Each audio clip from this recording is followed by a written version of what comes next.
My parents splurged thousands of dollars on gifts for my sister's kids this New Year's Eve, while handing my son a cheap plastic toy from a gas station. When my dad told me to stay away because the family was better off without my defective child and me, I walked away peacefully, without shedding a single tear. 2 weeks later, my dad called begging for $15,000 to save his sinking lifestyle. I responded with one single sentence that left him completely speechless and destroyed his entire fake world. Before I continue this story, let me know where you are watching from in the comments below. Hit like and subscribe if you have ever had to stand up to toxic family members who underestimated your worth. My name is Chelsea, 34 years old.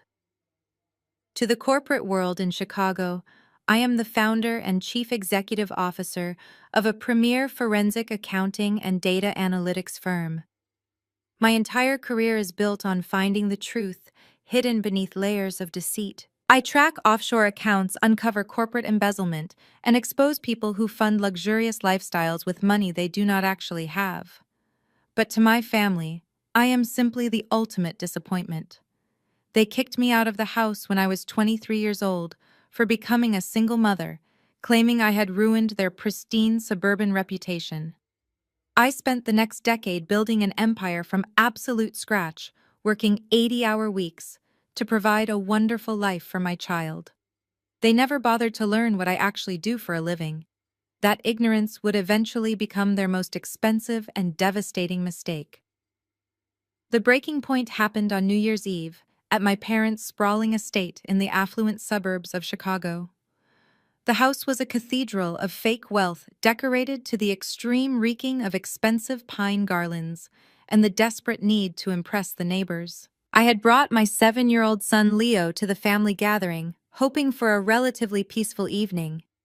Leo is a brilliant, sweet boy who happens to have mild attention deficit hyperactivity disorder.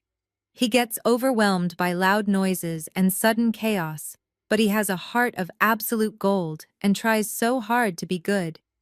He sat quietly in the corner of the massive living room, his small hands folded neatly in his lap, trying his best to be invisible while the loud holiday festivities unfolded around him. The living room floor was buried under a mountain of torn premium wrapping paper and metallic ribbons. In the center of the room, my younger sister Brittany and her husband Donovan were loudly cheering on their 2 children. Donovan, a tall and imposing African-American man who always wore custom-tailored suits, presented himself to everyone as a highly successful venture capitalist. He clapped his hands loudly and boasted about his investment portfolios as his kids ripped open their presents. My parents, Richard and Susan, stood by the fireplace with beaming smiles of pride, completely ignoring my son in the corner. They had gone completely overboard for Brittany's children. I watched in silence as her kids tore into an absolute treasure trove of luxury items. There were 2 brand-new iPad Pros, heavy designer winter coats from Gucci Kids, and the grand finale was a miniature ride on Tesla car that drove straight into the living room. I did the mental math instantly. My parents had just dropped at least $2,500 on those 2 children in a single evening. Then my mother Susan walked over to the quiet corner where my son was sitting. She handed Leo a small, carelessly wrapped package that felt incredibly light. Leo smiled politely, said thank you, and carefully peeled back the thin paper. Inside was a cheap, flimsy plastic car. It was the exact kind of generic toy you find sitting in a dusty bin near the cash register at a highway gas station. It even had a faded yellow clearance sticker half peeled off the bottom, showing the price of $10. Leo did not complain or cry.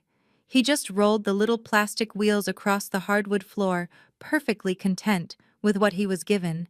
But the financial and emotional discrepancy in the room was so loud, it was absolutely deafening. I looked at my mother, waiting for some kind of explanation. Instead, Brittany walked over holding a crystal glass of champagne, her face twisted into a condescending smirk. She looked down at my son and let out a dramatic, theatrical sigh. "You know, Chelsea," she said, her voice dripping with that fake sugary sweetness she always used when she was about to be exceptionally cruel. Private school kids really need high-end technology to keep up with their advanced curriculum. My kids are learning coding and digital art, so the iPads were an absolute necessity for their development. I kept my face perfectly neutral, refusing to give her the satisfaction of a reaction. Brittany took a sip of her drink and continued. We told Mom and Dad not to waste money on expensive things for Leo. I mean, with his condition, he cannot really focus on anything anyway. Giving him expensive electronics would be a total waste of money. He would probably just smash a screen during one of his little episodes. A cheap plastic toy is much safer for a child with his limitations. I felt a cold, sharp fury rising in my chest, but before I could speak, my mother chimed in. Susan smoothed down her expensive cashmere sweater and nodded in absolute agreement with her golden child. Brittany is right, Chelsea, my mother said, looking at me with thinly veiled pity. You really need to be realistic about his capabilities. We did not want to buy him something nice only to have it destroyed. Plus, Donovan and Brittany are doing so well, their children simply have different lifestyle expectations. It is just the reality of the situation. I did not scream, I did not cry. I stood there in the middle of their perfect living room and observed the absolute hypocrisy of the people who shared my blood. I looked at my father Richard, who was pretending to be a king while sipping top-shelf liquor. But my trained eyes saw a man who was sweating through his expensive dress shirt, forcing laughter while drowning in debt. I looked at Donovan, the smooth-talking venture capitalist, noticing the slight fraying on his cuffs and the nervous way he constantly checked his phone. My analytical mind was already piecing together the red flags they were all too blind to see. They thought they were humiliating the single mother who had disgraced their family name.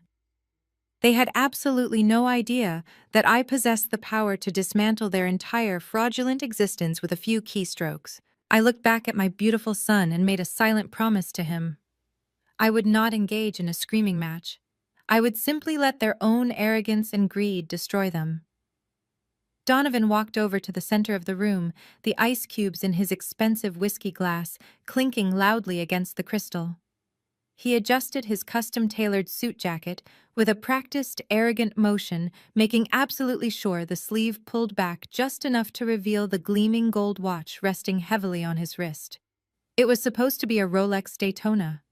He paraded it around like a trophy of his immense success. However, I had seen enough hidden assets and luxury goods in my line of work to spot the subtle, undeniable flaws in the casing and the watch face. It was a remarkably good imitation, but an imitation nonetheless. To my parents, however, it was a blinding beacon of endless wealth and prestige. Donovan leaned comfortably against the polished marble fireplace, looking down at me with an air of absolute unearned superiority. He took a slow sip of his drink and let out a booming theatrical laugh that echoed off the high vaulted ceilings of my parents' living room. You know Chelsea? He began, his deep voice projecting across the room so that every single family member would be forced to listen. I saw you pull up in the driveway earlier in that old basic sport utility vehicle of yours. I am honestly surprised that tragic thing made it up the hill without completely breaking down and leaving you stranded. You really should let me give you some professional investment advice.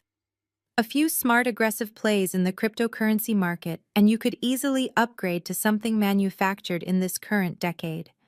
My kids cannot even ride in a vehicle that does not feature heated leather seats and a panoramic sunroof. It is all about building generational wealth, Chelsea. You have to spend money to make money. It is a mindset you clearly have not developed yet. He flashed a brilliant $1 million smile at my father, who nodded along in vigorous, enthusiastic agreement. My mother actually clapped her hands together, beaming at her son-in-law, as if he had just delivered a masterclass in modern economics. They were completely captivated by the shiny illusion he projected. The confident stance, the expensive fabric, the heavy gold watch. But my firm specialized in uncovering financial fraud, tracking offshore accounts, and destroying fake corporate empires. Donovan fit the psychological profile of a textbook scam artist, down to the microscopic details. I slowly stood up from the armchair, smoothing out the invisible wrinkles in my simple, unbranded black dress.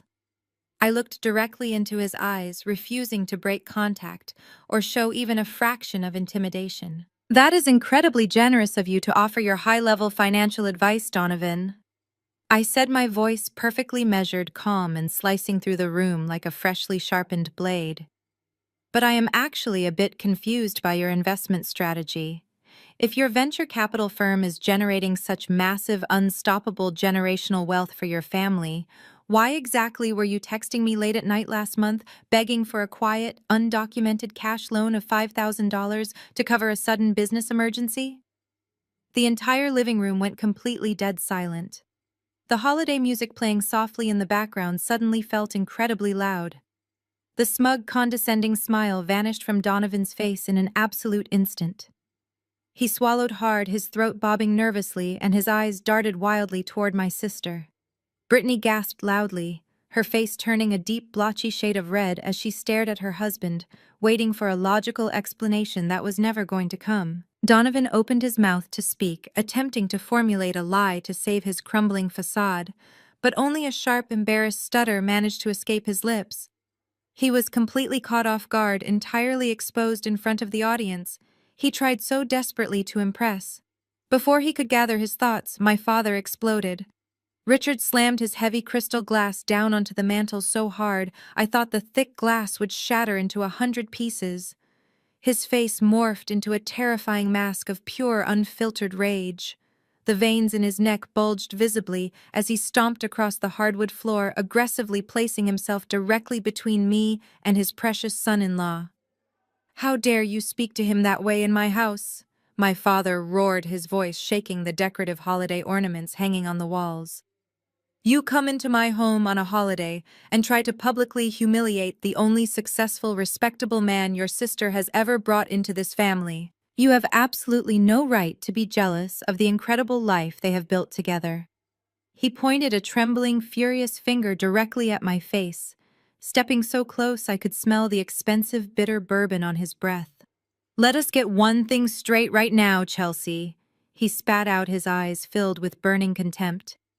11 years ago, you got pregnant out of wedlock and disgraced this entire household. You dragged our good, respected family name through the mud with your irresponsible, reckless choices. We had to face our wealthy friends at the country club while you sat around playing the victim. And look at you now. You are still just a failed, struggling single mother, trying to get by driving a worthless car and acting bitter because you completely threw your life away before it even started. My father turned and gestured broadly toward Donovan, who was quickly recovering his arrogant, boastful posture behind my father's protective, towering shield. "Donovan is a real investor," Richard continued loudly. "He works with high-level capital. He brings actual class dignity and undeniable prestige to this family. He knows how to build a brilliant future, something you clearly know absolutely nothing about." Then my father did the one thing that crossed the final, unforgivable line. He looked down at Leo. My sweet, quiet son had stopped playing with his plastic car and was covering his ears with his small hands, absolutely terrified by the sudden, violent screaming echoing around him. My father sneered, his lip curling in disgust as he stared at his own grandson. "Keep your distance from Brittany's beautiful children," my father commanded, his voice dripping with pure venom. "I will not have your toxic, miserable attitude poisoning this joyful celebration. In fact, this house is infinitely better off without you and your defective child dragging all of us down. You do not belong here anymore." The echo of my father's cruel words hung in the suffocating air of the living room. Any other daughter might have shattered right there on the expensive Persian rug. Any other woman might have screamed, cried, or begged for a scrap of the parental love that was always dangled just out of reach. I did absolutely none of those things. A profound, frighteningly serene calm washed over my entire body. It was the absolute clarity of a woman who had finally realized that the bridge was not just burned, but completely reduced to unrecognizable ash. I did not waste a single breath arguing with a man who was already drowning in his own manufactured reality. I turned my back on Richard and walked slowly toward the corner where my son was shrinking into himself. Leo had his eyes squeezed tightly shut, his small shoulders trembling slightly under the weight of the sudden screaming. I knelt down gracefully, allowing my dress to sweep the floor, and gently placed my hands over his. When he opened his eyes, I gave him a warm, reassuring smile that belonged entirely to him, completely isolating him from the toxic venom radiating across the room. "It is time to go, sweet boy," I whispered, my voice steady and completely devoid of any anger or panic. "We are going to get some hot chocolate and go home." I stood up and helped him to his feet. I reached for his little navy blue winter coat resting on the nearby armchair and guided his arms into the sleeves. I buttoned it up with deliberate, methodical slowness, adjusting his collar and making sure he was perfectly warm. Behind me, the silence of the room was heavy, pregnant with the uncomfortable realization that their explosive drama had completely failed to provoke the hysterical reaction they so desperately craved. I was robbing them of their power simply by refusing to play the victim in their twisted family theater. My analytical mind was already cataloging their weaknesses, treating this entire disastrous gathering like one of my corporate fraud investigations. As I took my son by the hand and turned toward the grand entryway, my mother finally sprang into action. Susan could never handle a scene ending without having the absolute final word. Her designer heels clicked aggressively against the hardwood floor as she hurried after me, adjusting her diamond necklace as if preparing for a country club photo shoot. She blocked my path just inches from the heavy mahogany front door, her face contorted into a mask of bitter, self-righteous indignation. "You go right ahead and walk out that door, Chelsea," my mother sneered, pointing a perfectly manicured finger at my chest. "But let us get one thing perfectly clear. You made your bed 11 years ago, and you are going to lie in it. Do not think you can come crawling back here when your meager little life gets too hard. Go home and do not even think about showing your face around here begging for money in the new year. We have our own prestigious lives to maintain, and we are absolutely done financing your constant string of failures." I stopped with my hand hovering just above the brass handle of the front door. The sheer, unadulterated projection in her statement was almost poetic. She was warning me about begging for money, completely oblivious to the catastrophic financial avalanche currently speeding toward her beloved husband. I slowly turned around to face them one last time. Richard stood in the center of the living room with his chest puffed out, looking like a victorious king who had just banished a peasant. Donovan was smirking behind him while Brittany crossed her arms in triumph, basking in the glow of my supposed defeat. I looked directly into my father's eyes. I let the silence stretch for 5 agonizing seconds, watching the false bravado flicker ever so slightly under my unwavering ice-cold gaze. I wanted to burn this exact image into my memory, so I could recall it when the time came to collect what was owed. "Keep your pride, Richard," I said, my voice echoing through the grand foyer with the lethal precision of a judge delivering a final verdict. "Hold on to every single ounce of that arrogance, because in exactly 2 weeks, you are going to need it to pay your debts." The smirk instantly vanished from Richard's face. His entire body went completely rigid. For a fraction of a second, the mask slipped. I saw the raw, primal panic of a man who secretly knew his financial accounts were bleeding dry, terrified that someone else had finally figured it out. He took a short, unsteady breath, his eyes darting frantically as he tried to process the hidden meaning behind my words. But his massive, inflated ego quickly forcefully overrode his logic. He aggressively rolled his shoulders back, scoffing loudly to dismiss my warning as nothing more than the bitter parting shot of a jealous, defeated daughter trying to save face. "Get the hell out of my house," he barked, though his voice lacked the booming authority it carried just moments before. I did not give him the satisfaction of a second glance. I pushed the heavy mahogany door open, stepping out into the freezing, bracing winter air of the Chicago suburbs. The biting wind felt incredibly clean and refreshing compared to the suffocating toxicity I had just left behind. I held my son securely by the hand as we walked down the grand sweeping driveway, moving away from the sprawling estate that had always felt more like a prison than a home. Donovan had spent the entire evening mocking my supposedly worthless, broken-down vehicle. What he and my family failed to realize was that I never drove my personal car to their house because I refused to let them track my actual net worth. The vehicle waiting for me at the end of the driveway was not an old, struggling truck. It was a pristine, custom-ordered jet-black luxury SUV with heavily tinted windows, a vehicle that cost more than Donovan's entire fabricated investment portfolio. It was the quiet, undeniable hallmark of genuine corporate success.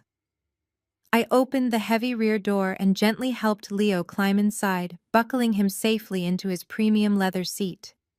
The interior was warm, quiet, and perfectly insulated from the chaos of the outside world. I closed his door, letting out a long, steady breath that turned into a cloud of white mist in the freezing night air. The physical act of closing that car door felt like closing the final chapter on my entire childhood. As I walked around to the driver's side, I cast one final sweeping look at the massive, brightly lit suburban mansion. Through the large bay windows, I could see them returning to their expensive champagne and their hollow, superficial conversations, desperately pretending everything was absolutely perfect. They had no idea that the ticking time bomb resting underneath their entire luxurious existence had just been activated. I slid behind the steering wheel, started the powerful engine with a quiet, satisfying hum, and smoothly drove away into the dark night. I left them to enjoy their final days of blissful, ignorant wealth, knowing exactly what was waiting for them when the calendar finally turned. 2 weeks passed in the blink of an eye.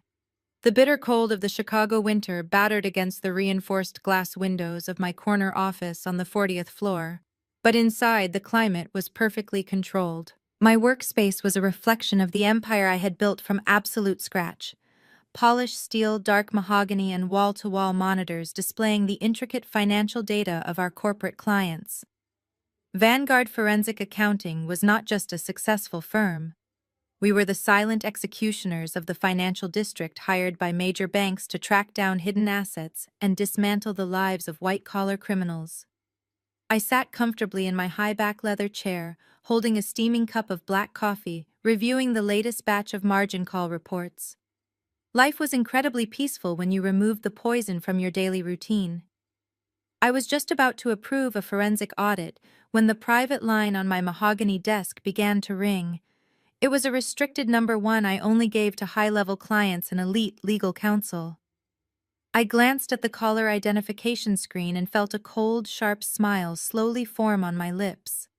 The name flashing across the digital display was Richard, my father.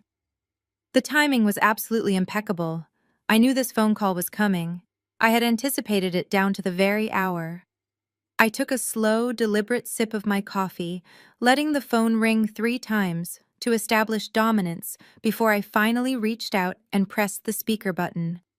The glowing green light illuminated on the console, filling my expansive office with the heavy, expectant silence from the other end of the line. Chelsea. "Are you there, sweetheart?" The voice that echoed through the high-definition speaker was so incredibly jarring I almost did not recognize it. It was not the booming, aggressive roar of the tyrant who had screamed at my terrified 7-year-old son on New Year's Eve. It was not the arrogant, condescending tone of the suburban king who had told me I was a disgraceful failure who did not belong in his pristine mansion. No, this voice was sickeningly sweet, dripping with a desperate manufactured affection that made my stomach churn with absolute disgust. It was the soft, pleading voice of a drowning man.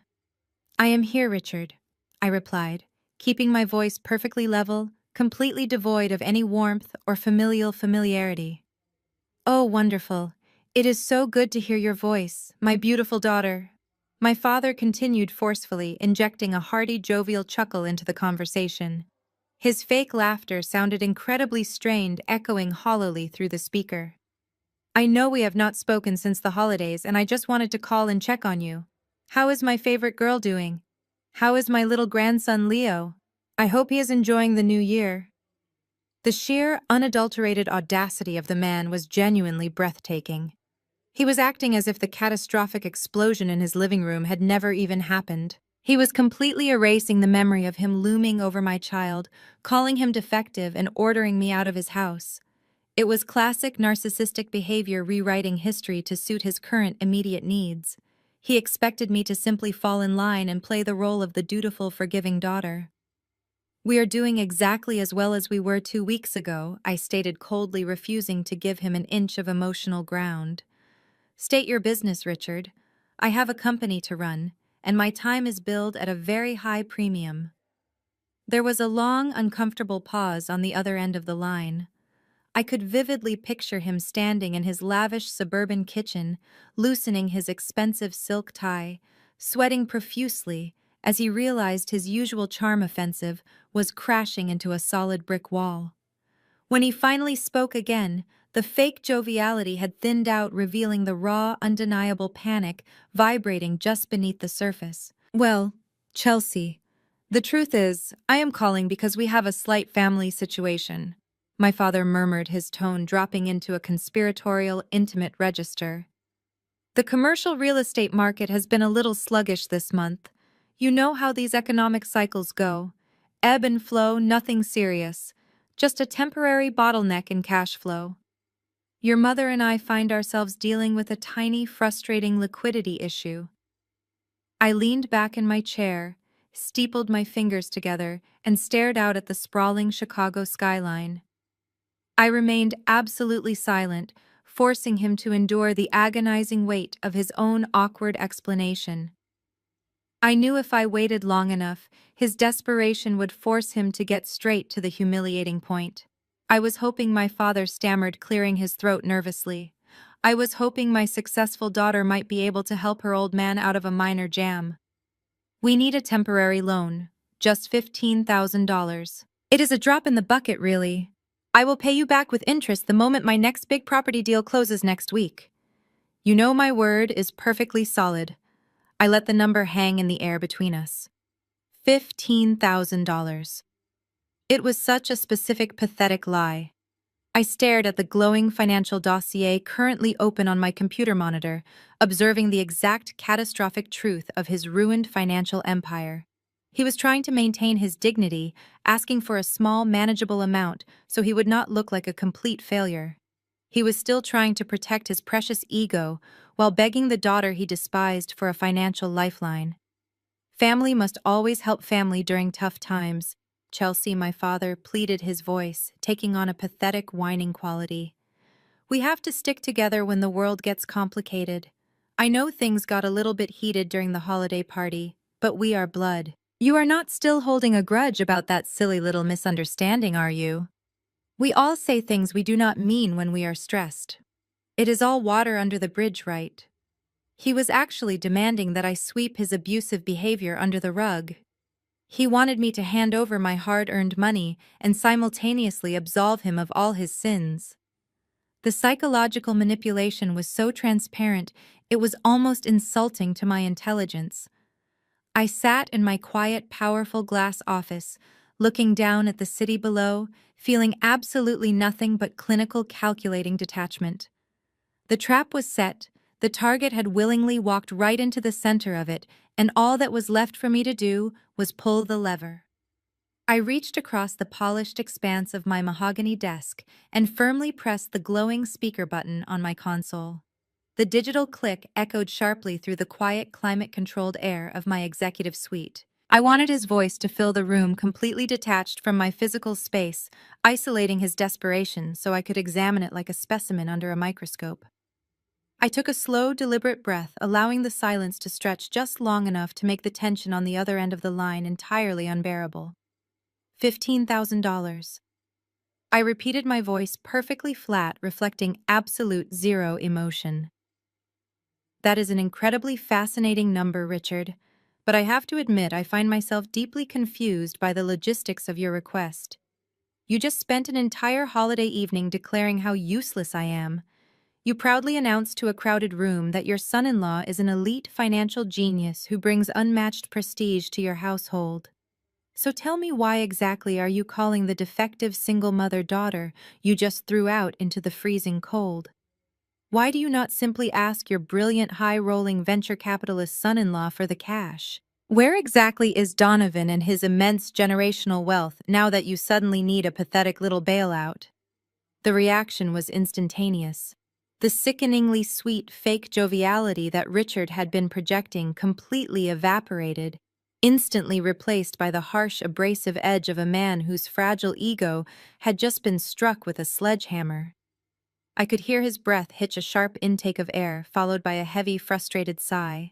His sudden pivot from begging to extreme irritation was a textbook narcissistic response to being challenged. "Do not bring Donovan into this!" Richard snapped, his voice rising in pitch, completely shedding the gentle father persona he had tried to wear just a minute ago. Donovan is managing highly complex portfolios. His capital is currently tied up in a massive high-yield offshore investment fund right now.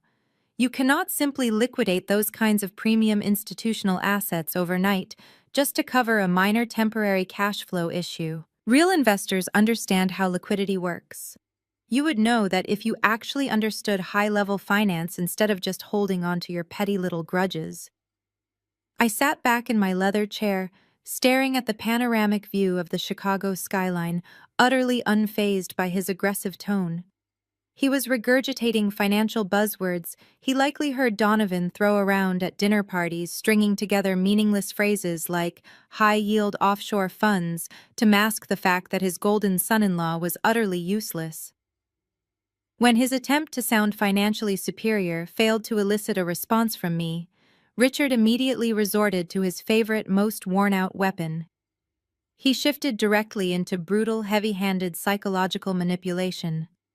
"You are my daughter," Richard growled, the anger now vibrating violently through the speakerphone. "Would it literally kill you to help your own parents out of a temporary bind? Is this how you repay us?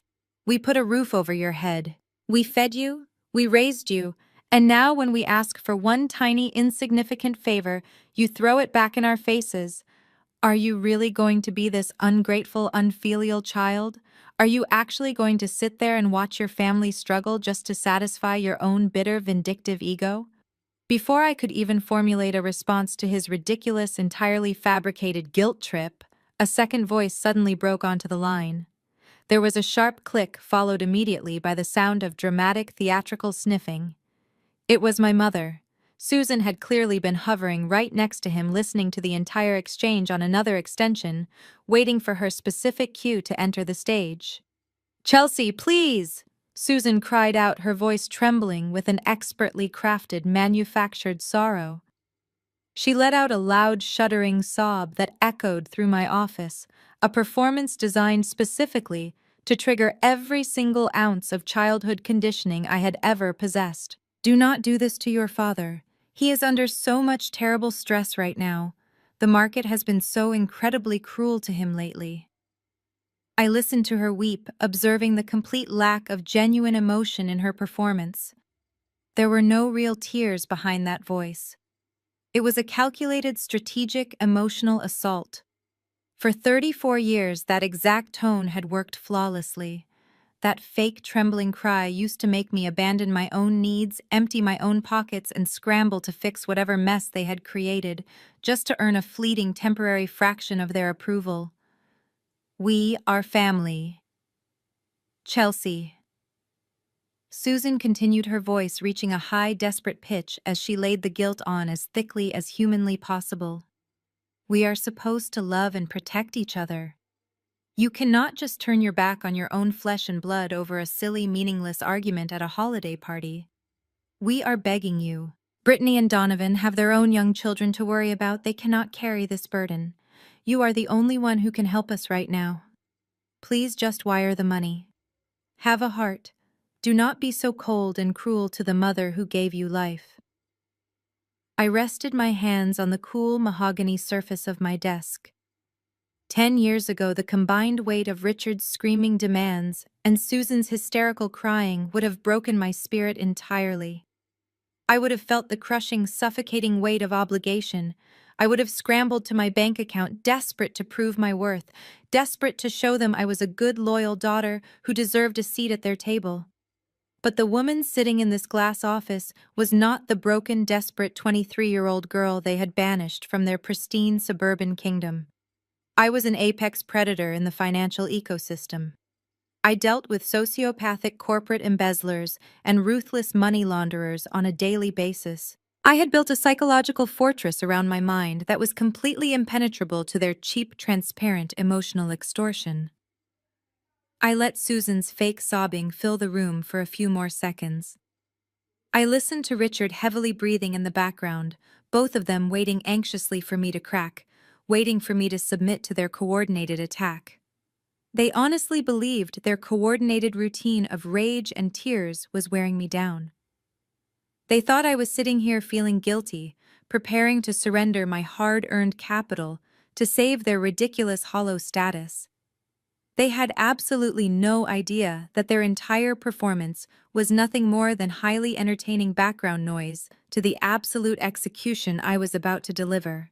I let my mother continue her theatrical, breathless sobbing for exactly 15 more seconds. I wanted them to fully exhaust their emotional ammunition to completely empty their pathetic arsenal of psychological manipulation before I dropped the absolute crushing reality of their situation directly onto their heads. I leaned forward in my ergonomic leather chair and placed my hands over the mechanical keyboard resting on the pristine surface of my polished mahogany desk. The rhythmic, sharp clicking of the keys echoed clearly into the speakerphone as I bypassed the standard security protocols and accessed the deeply restricted, highly classified financial database my investigative team had compiled earlier that very morning. My eyes tracked slowly across the glowing dual monitors, scanning the catastrophic bleeding red numbers that represented my father's entire fraudulent existence. The screen displayed a complex, damning labyrinth of toxic commercial loans, desperate shell company transfers, and utterly depleted retirement accounts. It was a digital graveyard of his own making. They honestly thought they were talking to an emotional, vulnerable daughter they could easily bully into submission. They had absolutely no idea they were actively negotiating with their financial Grim Reaper. "Susan," I said, my voice slicing through the heavy air with the cold, sterile precision of a surgical scalpel. "You can stop crying right now. The performance is completely unnecessary, and frankly, it is incredibly insulting to my intelligence." The fake weeping on the other end of the private line ceased instantly, cut off abruptly, as if someone had flipped a physical switch in their grand suburban kitchen. A heavy, suffocating silence immediately replaced the manufactured tears. Richard loudly cleared his throat, desperately attempting to regain his footing, preparing to launch another aggressive volley of angry, entitled parental demands. But I did not give him the space to take a single breath. "I am not going to give you $15,000, Richard," I stated, enunciating every single syllable with absolute terrifying clarity. "I am not going to wire you a single dime of my hard-earned capital. But more importantly, I need you to understand exactly why your request is so incredibly pathetic. You are lying to me, Richard. You are lying to yourself. You do not need $15,000 to fix a minor liquidity issue." I scrolled further down the digital forensic dossier, my eyes locking onto the primary devastating figure highlighted in bright red at the absolute bottom of the screen. I leaned much closer to the high-definition speakerphone, ensuring my voice carried the full, undeniable weight of authority. "I know you do not need $15,000 because I am currently looking directly at the exact undeniable mathematical truth of your ruined life. You need exactly $142,500, and you do not need it next week or next month to smooth over a rough quarter. You need that exact amount wired to Vanguard National Bank before 5 o'clock this afternoon to cover a massive catastrophic margin call on your severely over-leveraged commercial properties. If that specific amount is not deposited into their institutional holding account in exactly 4 hours and 20 minutes, the bank will initiate immediate aggressive foreclosure proceedings.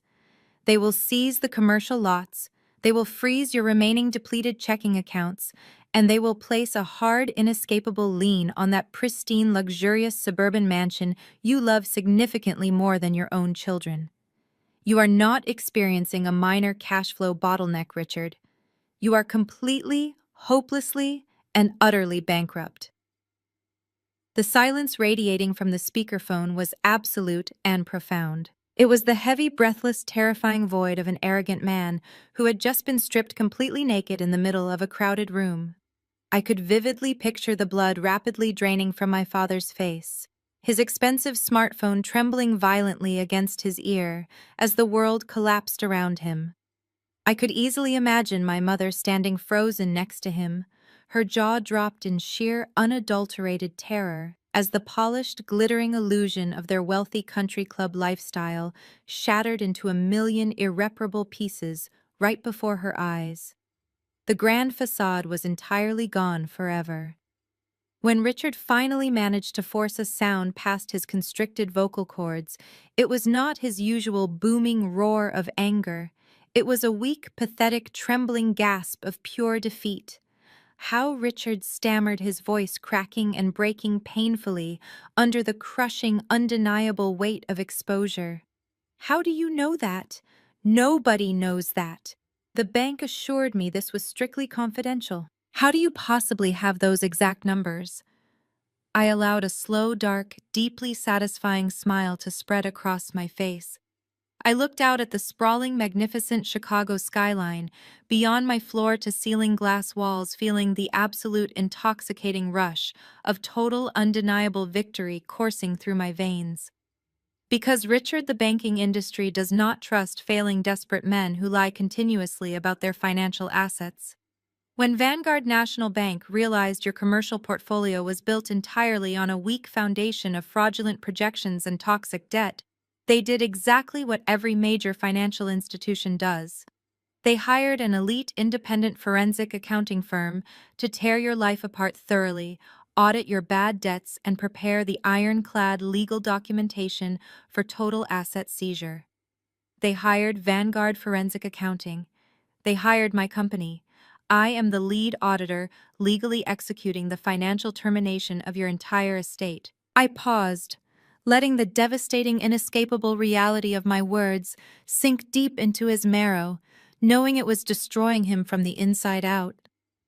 "You told me on New Year's Eve that I was a massive failure who did not belong in your prestigious world. You were right about one thing, Richard. I do not belong in your world. I own it. Good luck finding $142,000 before 5 o'clock. You are going to desperately need it, you absolute loser." I firmly pressed my index finger against the glowing red button on the console, severing the connection instantly. The speakerphone went dead, leaving my corner office bathed in absolute, magnificent, triumphant silence. The fallout from my phone call did not take long to manifest in the real world. In modern suburban America, when cornered narcissists lose their grip on reality and face absolute financial ruin, they immediately weaponize social media to control the narrative. Less than 48 hours after Richard missed his catastrophic margin call and officially defaulted on his massive commercial loans, my personal smartphone transformed into a vibrating beacon of digital harassment. It started late on a Friday evening with a sudden avalanche of notifications across every single platform. I sat at my kitchen island, sipping a glass of iced water, while Leo was safely asleep upstairs, completely shielded from the incoming toxicity. I unlocked my screen and found myself staring directly into the dark, desperate underbelly of my family's psychological warfare. Brittany and Susan had launched a highly coordinated, viciously fabricated smear campaign across Facebook and several exclusive suburban community groups. My mother, playing the role of the devastated matriarch, posted a lengthy, tear-jerking narrative to her country club circle. She claimed that I had maliciously hacked into their secure bank accounts and stolen their entire retirement savings to fund my own lavish, selfish lifestyle in the city. She painted a pathetic, entirely fictional picture of Richard working himself to the bone for decades only to be financially decimated by his greedy runaway daughter. Brittany took it a massive step further. She shared our mother's post into 3 different neighborhood watch groups and 4 local parenting forums with thousands of active suburban members. Brittany added her own venomous commentary, calling me a sociopathic thief who had abandoned the family out of pure spite. But the absolute worst part, the fatal mistake that guaranteed my total lack of mercy going forward, was the specific paragraph Brittany dedicated to my beautiful 7-year-old son. She publicly wrote that Leo having a neurological condition was divine retribution. She typed the words out for the entire world to read, stating that his mild attention deficit hyperactivity disorder was a direct punishment from God, absolute karma, for my supposed sins against the family.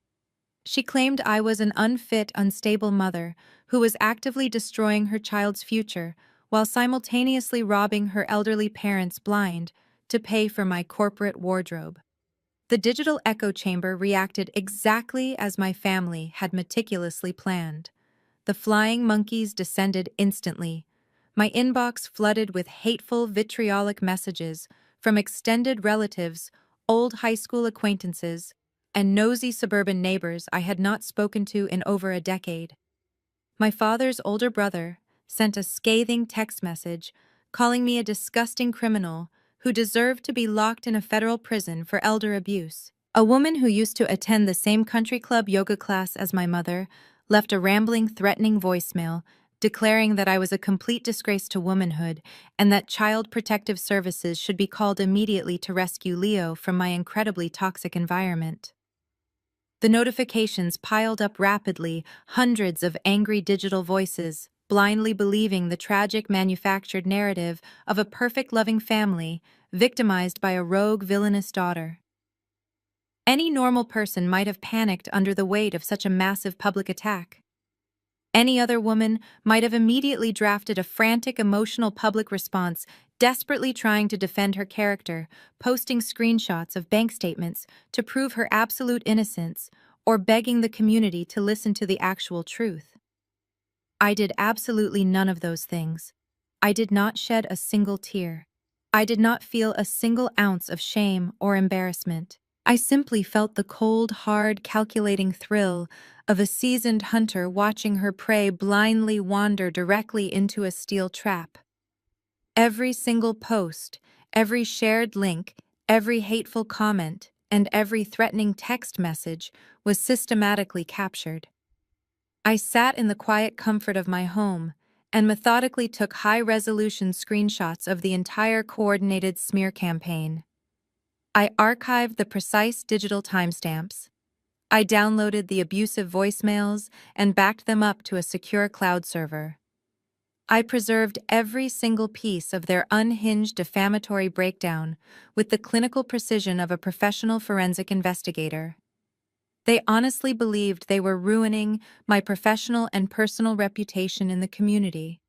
They had absolutely no idea they were actively handing me a massive, undeniable mountain of legally binding evidence for a slam-dunk defamation and cyber harassment lawsuit. They were willfully digging their own financial and legal graves in real time. I placed my phone flat on the cool granite countertop. I did not engage. I did not block them. I allowed the digital poison to continue flowing freely into my archives, knowing that their arrogance would only push them to post even more highly incriminating statements. My mind was completely clear, focused entirely on the overarching strategy. They had played their absolute worst card, thinking extreme social pressure would force me to surrender and wire them the money to save my public image. They severely underestimated my resilience and fundamentally misunderstood the exact nature of the war we were fighting. I picked up my secure work phone and dialed a familiar number. The line rang twice before being answered by a sharp, authoritative voice. Ms. Kensington was working late as she always did. She was a ruthless, brilliant attorney who viewed corporate and civil litigation not as a job, but as a highly competitive blood sport where only the absolute strongest survived. "Good evening, Chelsea," Ms. Kensington answered smoothly. "I assume by the timing of this call that the primary targets have finally reacted to the margin call default." "You assume correctly," I replied, my voice echoing evenly in the quiet kitchen. "They have chosen the predictable, emotionally volatile route. They are currently staging a massive, highly defamatory public meltdown across multiple social media platforms.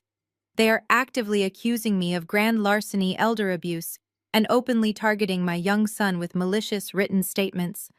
I have already secured and archived every single digital footprint for our records. Ms. Kensington let out a low, deeply satisfied hum of approval. Defamation, libel, and documented public harassment. How wonderfully cooperative of them to provide the exact leverage we needed for the upcoming asset acquisition. Shall I prepare the cease and desist orders immediately? Neither, I stated firmly, looking out the kitchen window into the dark, freezing Chicago night. Let them continue to post their ridiculous lies. Let them feel victorious and righteous for a few more days. We never interrupt an enemy who is busy making a massive, fatal mistake. I paused, feeling the absolute, undeniable power of the corporate empire I had built standing firmly behind me. I took a slow, steady breath, calculating the precise trajectory of my next devastating move against them. Ms. Kensington, I commanded softly, ensuring my tone carried absolute, unwavering authority. The digital evidence is entirely secured. It is time to initiate the next phase of the financial takeover. Start reeling in the net. The following morning, I arrived at the Vanguard Forensic Accounting headquarters, long before the sun even considered rising over Lake Michigan. The digital smear campaign executed by my mother and sister was still raging wildly across the suburban internet, but I had entirely tuned out their desperate, frantic noise. My focus had shifted to a much more lucrative, devastating target. If my father Richard was the rapidly sinking ship I needed to know exactly who drilled the massive holes in his hull. I assembled my elite team of senior data analysts in the secure glass-walled conference room at exactly 7:00. I projected a single photograph of Donovan onto the massive digital display board.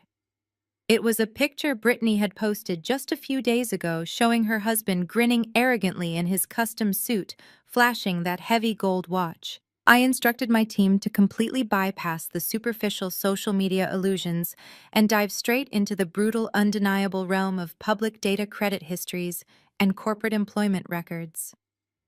I wanted the financial autopsy of my golden brother-in-law completed before my morning coffee turned cold. The forensic investigation did not even take a full hour. When you strip away the designer clothing and the confident, booming voice, financial realities are incredibly easy to decode. My lead analyst, a brilliant woman who specialized in unmasking corporate fraudsters, walked into my office and placed a thick, heavily documented file directly onto my mahogany desk. The very first page of the dossier struck the initial fatal blow to Donovan's entire fabricated existence. The man was not a venture capitalist. He had never managed a high-yield offshore investment fund. He had never directed institutional capital. Exactly 8 months ago, Donovan had been unceremoniously terminated from a mid-level advisory position at a minor struggling boutique firm. He was fired for cause, and that specific cause was the gross misappropriation of company funds.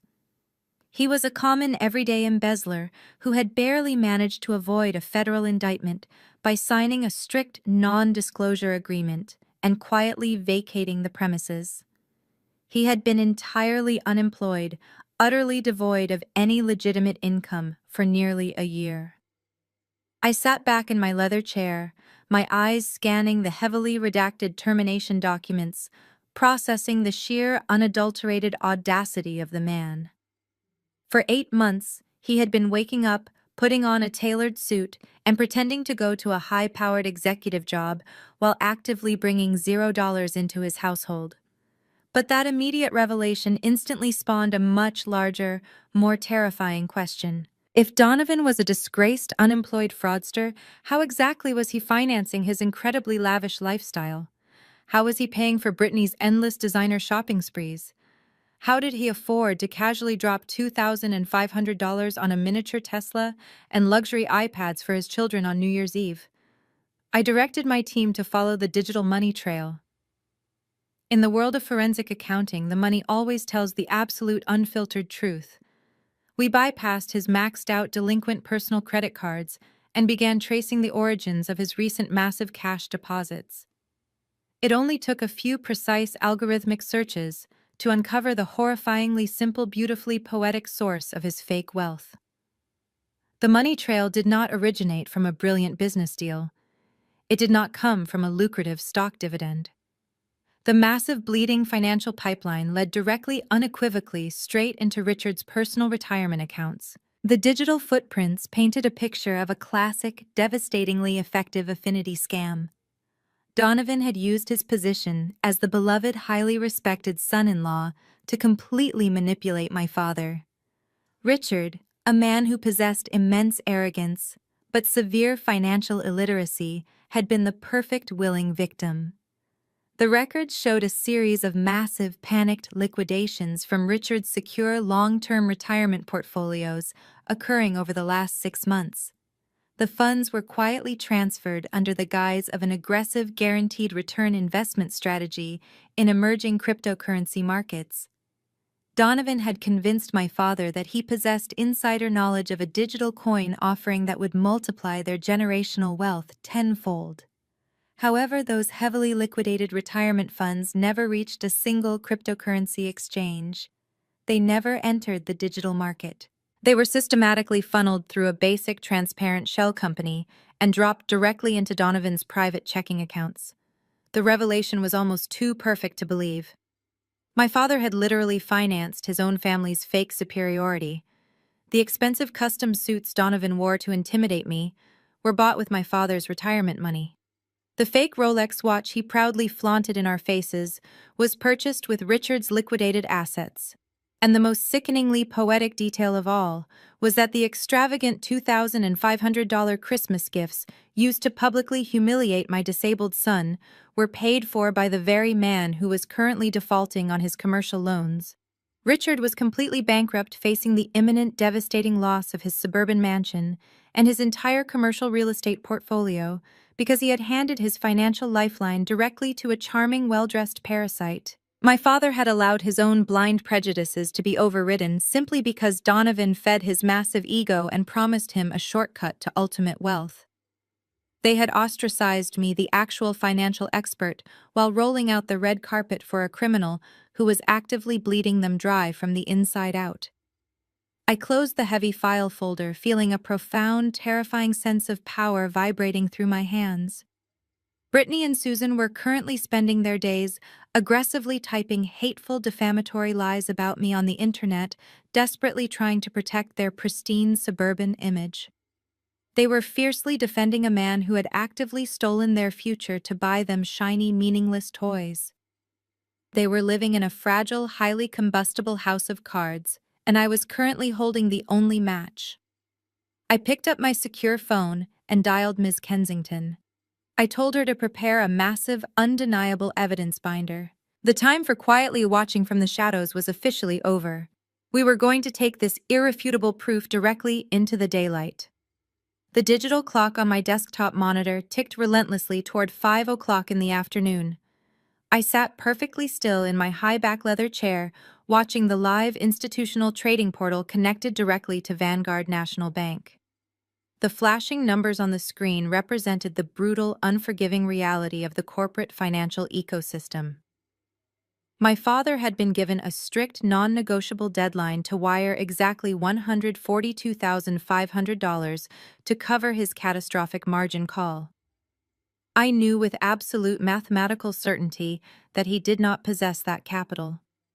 He had drained his retirement accounts to fund Donovan and his fake investments. The seconds melted away, and the digital clock struck 5. Instantly, the status indicator next to Richard's massive commercial loan portfolio shifted from a warning yellow to a blinding terminal red. The system automatically triggered a catastrophic default status. He had failed.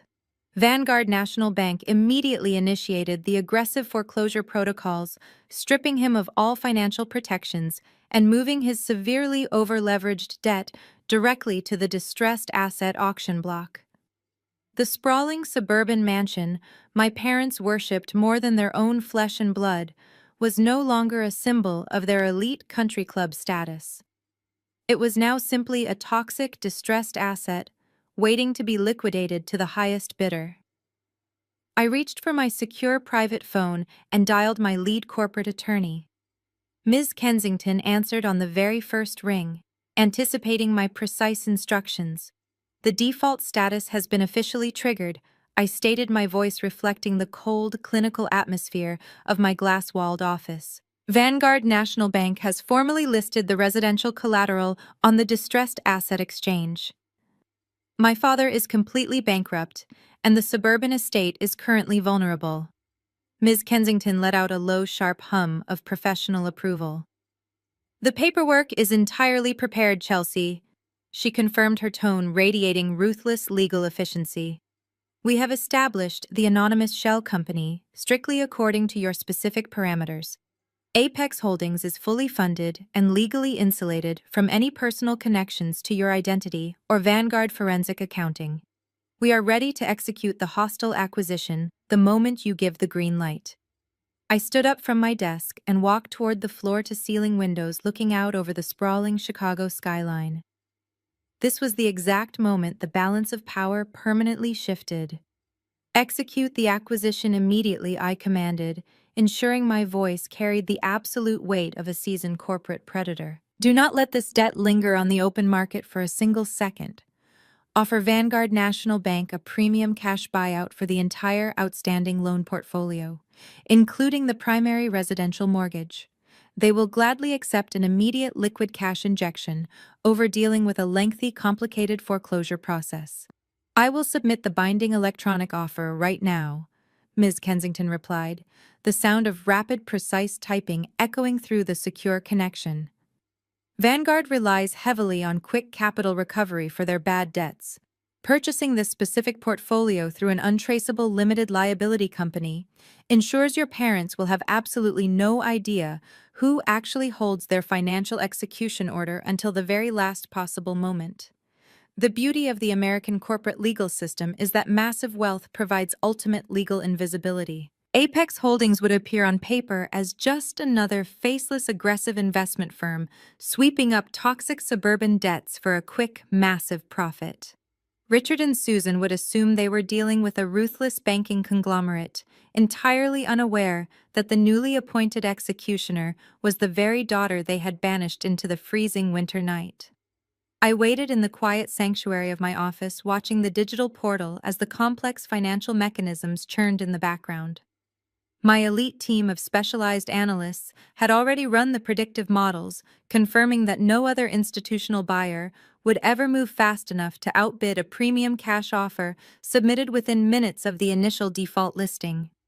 The transaction was a highly calculated, perfectly executed surgical strike designed to trap them entirely without giving them any chance to escape the impending ruin. Exactly 24 minutes later, a secure encrypted email notification pinged loudly on my primary monitor, breaking the intense silence of my office. I opened the highly classified digital folder sent by Ms. Kensington and stared intently at the heavily documented legal confirmation. The transaction was officially complete and binding. The massive wire transfer had cleared the institutional holding accounts perfectly, and Vanguard National Bank had legally transferred the full deed of trust and all associated debt instruments directly to Apex Holdings. I slowly exhaled, feeling a profound, terrifying surge of absolute authority coursing through my veins. The transition of power was legally binding and entirely irreversible. I was no longer just a successful forensic accountant watching from the distant city skyline. I was officially the supreme primary creditor, holding the absolute legal rights to the sprawling suburban estate my parents called home. I literally owned the roof over their heads, the manicured lawn they used to impress their superficial friends, and the heavy mahogany front door they had slammed in my face 11 years ago. They had spent 3 decades treating me like an unwanted burden while desperately trying to maintain a flawless facade of generational wealth. Now their entire existence rested securely in the palm of my hand. They were living on borrowed time inside a house they no longer owned and sleeping in beds that belonged exclusively to me. I picked up my phone to deliver my final critical instruction for the long-anticipated day. "Ms. Kensington," I said softly, a dark, victorious smile spreading across my face as I watched the sun begin to set over the frozen city. "Prepare the formal eviction notice. Keep it absolutely legally ruthless and ready for immediate deployment. The time for silent observation is officially over. We are going to let them perform their desperate little charade for a few more days before we completely obliterate their fake world." The Sunday morning brunch at the Oak Ridge Country Club was a masterclass in American suburban hypocrisy. Crystal chandeliers cast a warm golden glow over tables draped in heavy white linen. Waiters in crisp black vests circulated the dining hall carrying silver trays loaded with imported caviar and bottomless mimosa flutes. The air was thick with the suffocating scent of expensive floral perfumes and the hollow echoes of industrial practiced laughter. It was the absolute pinnacle of elite society, a sanctuary where the ultra-wealthy gathered to flaunt their status and judge anyone who fell below their impossible tax brackets. Right in the center of this glittering illusion sat my parents. Richard and Susan had booked the premier private dining alcove, hosting a lavish, spectacularly expensive gathering they could not actually afford. They were performing the roles of their lives, masking the terrifying reality that they were entirely, completely bankrupt. Richard stood near the carving station with a plate of prime rib he had no intention of eating. He wore his best tailored navy blazer, but the fabric under his arms was already damp with cold, terrified sweat. I watched the live security feed from my tablet courtesy of a private investigator I had hired to monitor their public meltdown. Richard aggressively cornered William, an elderly, highly successful commercial developer who had known our family for decades. Richard clamped a heavy hand on William's shoulder, projecting that fake booming confidence he used to intimidate people. He leaned in close, lowering his voice into a conspiratorial whisper. Richard was desperately attempting to secure a massive private bridge loan, disguising his frantic begging as an exclusive limited-time investment opportunity in a fictional commercial plaza. He smiled broadly, exposing his perfectly whitened teeth, while his eyes darted around the room with the frantic trapped energy of a cornered animal. Susan was actively working the other side of the room, kissing cheeks and complimenting designer dresses, desperately trying to gauge if any of her wealthy friends had heard rumors about their catastrophic financial default. While my parents were fighting for their social survival, Donovan was completely in his element. My brother-in-law glided smoothly between the linen-covered tables, projecting the ultimate image of a brilliant, unstoppable venture capitalist. He wore a sharp custom-fitted charcoal suit completely paid for by the very retirement funds he had actively drained from my father. The fake gold Rolex peeked out from his cuff as he gestured wildly, painting elaborate, entirely fictional pictures of massive financial returns. He had cornered a group of wealthy retired doctors near the champagne fountain. Donovan was smoothly pitching a ghost project, a phantom artificial intelligence startup that absolutely did not exist. He threw around complex tech buzzwords with complete confidence, charming the older men into believing they were getting ground floor access to the next billion-dollar digital empire. He was actively hunting for new victims to fund his fraudulent lifestyle, entirely unaware that my forensic team had already forwarded his complete criminal embezzlement dossier to the federal authorities. Brittany stood proudly by her husband's side, playing the role of the devoted affluent wife to absolute perfection. She held a fresh glass of champagne in one hand and casually rested her other hand on her designer leather handbag. She wore a brand new, glaringly expensive diamond tennis bracelet, a piece of jewelry that I knew for a fact was purchased using the heavily liquidated assets stolen directly from our father's retirement account. She paraded it around the room, making sure the brilliant overhead lighting caught the stones, entirely ignorant that she was essentially wearing the physical manifestation of her parents' imminent homelessness. She laughed musically at all of Donovan's fabricated jokes, basking in the envious stares of the older country club wives. The level of cognitive dissonance required to maintain such an elaborate charade was genuinely staggering. Every single bite of expensive food they swallowed, Every sip of premium alcohol they consumed was being charged to credit lines that were mere hours away from being permanently frozen by federal fraud investigators. The sheer unadulterated audacity of their performance was almost admirable in a deeply twisted sociopathic way. They were sipping premium imported champagne and eating fresh oysters while standing on a financial trapdoor that I had already completely unhinged. I sat in the plush leather seat of my armored luxury vehicle parked exactly 2 blocks away from the country club entrance, monitoring the audio and video feeds. My investigator was transmitting directly to my secure tablet. I listened to my father confidently promise a 30% return on an investment property he no longer legally owned. I listened to Donovan casually ask an elderly surgeon for a minimum buy-in of $50,000 for a tech company that did not even have a registered tax identification number. They were digging their graves deeper and wider with every single syllable that left their mouths. The atmosphere inside the club was a carefully curated symphony of deception. The soft classical music playing from the grand piano in the corner perfectly masked the desperate rapid beating of Richard's failing heart. Susan laughed loudly at a terrible joke told by a prominent local politician, throwing her head back and pretending she did not have a care in the world. But I could see the rigid tension in her neck. I could see the way her eyes constantly scanned the room, terrified that a bank representative or a collections agent might suddenly walk through those heavy oak doors. They were functioning on pure adrenaline and absolute denial. It was a fascinating psychological study of narcissistic self-preservation.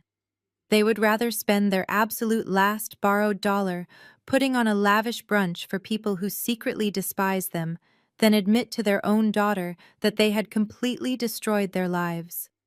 The brunch slowly dragged on into the late morning. The opulent displays of wealth surrounding them served as a stark, mocking contrast to the devastating reality waiting for them at home. The country club manager, a sharply dressed man with a clipboard, discreetly approached Richard near the buffet line. I watched closely as the manager politely but firmly requested a valid credit card to keep on file for the heavily mounting open tab, noting that Richard's primary account had unexpectedly declined earlier that morning. Richard's face instantly drained of color, his fake smile freezing into a tight, panicked grimace. He quickly pulled out a different card, one of his last surviving lines of high-interest credit, and handed it over with a forced, dismissive chuckle, blaming a simple banking error. The cracks in their pristine armor were finally beginning to show, spreading rapidly across the surface of their fabricated reality. The stage was perfectly set. The audience of elite judgmental peers was fully seated and paying close attention. It was the exact undeniable moment I had been patiently waiting for. I turned off the tablet, placed it gently on the leather seat beside me, and signaled my driver to pull the vehicle forward. The time for silent observation was officially over. The heavy oak doors of the Oak Ridge Country Club swung open with a muted thud. I stepped over the polished brass threshold, leaving the freezing Chicago winter behind me. The air inside was thick with the scent of roasted prime rib and expensive floral arrangements. I wore a tailored charcoal blazer, completely stripping away the vulnerable single mother image my family loved to project onto me. Flanking my right side was Miss Kensington, clutching a sleek leather briefcase that contained the absolute destruction of my father's financial existence. Walking behind us were 2 broad-shouldered process servers, dressed in immaculate dark suits. They moved with the cold, silent efficiency of men who delivered ruin for a living. The string quartet playing in the grand lobby seemed to fade into the background as my heels clicked rhythmically against the marble floor. We moved past the antique mahogany reception desk without breaking our stride. The young hostess in her pristine uniform opened her mouth to ask for a membership reservation, but one sharp, icy look from Ms. Kensington instantly silenced her. We walked with the undeniable gravitational pull of supreme authority, parting the sea of wealthy suburbanites who turned their heads to stare at our formidable procession. I navigated the corridors of the dining hall, tracking the exact location of the premier private alcove my investigator had pinpointed. The soft clinking of silver cutlery against fine china filled the vast space, but I was focused on the specific table at the far end of the room. There they were basking in the golden glow of the crystal chandeliers. Richard was aggressively pitching his phantom commercial real estate investments to a captive audience of elderly doctors. Donovan was grinning, showing off his fake gold watch while pouring premium champagne for potential victims. Brittany was tossing her highlighted hair, playing the role of the affluent, carefree wife. And Susan, my mother, was scanning the room, making sure every single person in the club noticed their lavish, heavily leveraged display of wealth. They were completely immersed in their delusion, utterly unaware that the financial executioner had just entered their sacred sanctuary. I rounded the final velvet stanchion and stepped directly into their line of sight, bringing my legal entourage to a sudden, synchronized halt right at the edge of their white linen table. Susan was the first person to spot me. She had a glass of mimosa halfway to her lips when her eyes locked onto my face. The glass slipped from her manicured fingers, tipping forward and spilling a sticky orange puddle across the immaculate tablecloth. Her jaw dropped, exposing the sheer panic hiding beneath her layers of expensive foundation.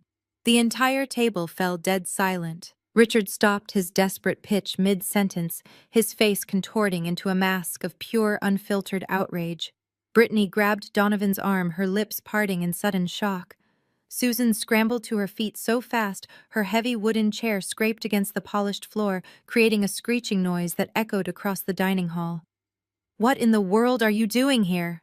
Susan hissed, her voice vibrating with a mixture of terror and disgust.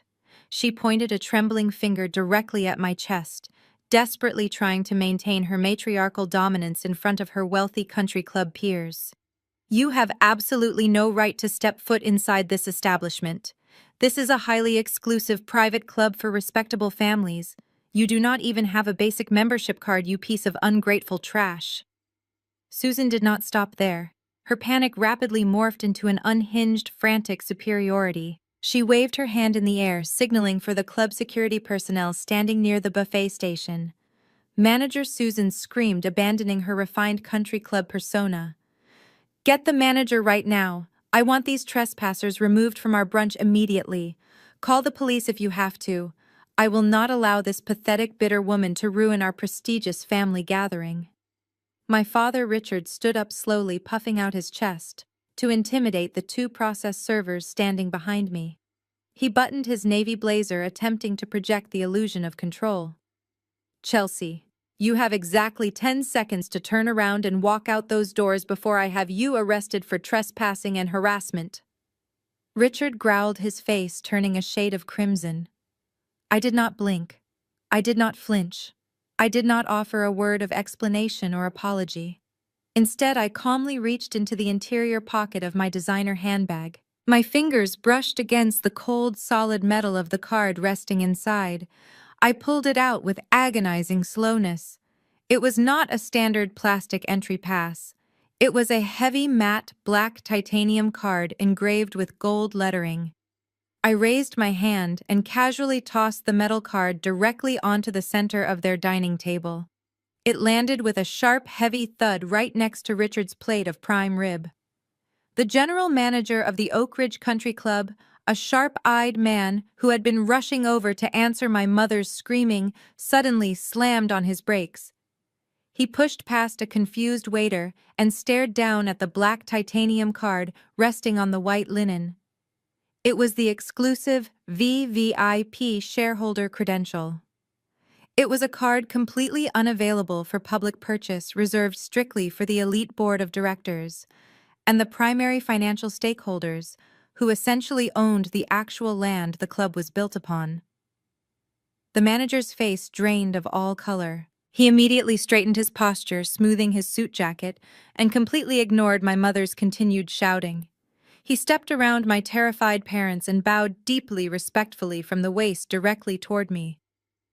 "Good afternoon, Miss Chelsea," the manager said, his voice trembling with absolute, unwavering deference. "We are profoundly honored to have you visiting the club today. Please accept my deepest apologies for the disturbance. Is there absolutely anything you require from the staff to make your inspection of the property more comfortable?" Richard and Susan instantly turned a ghostly shade of pale, their eyes wide with absolute horror, as the crushing reality of my supreme authority finally hit them.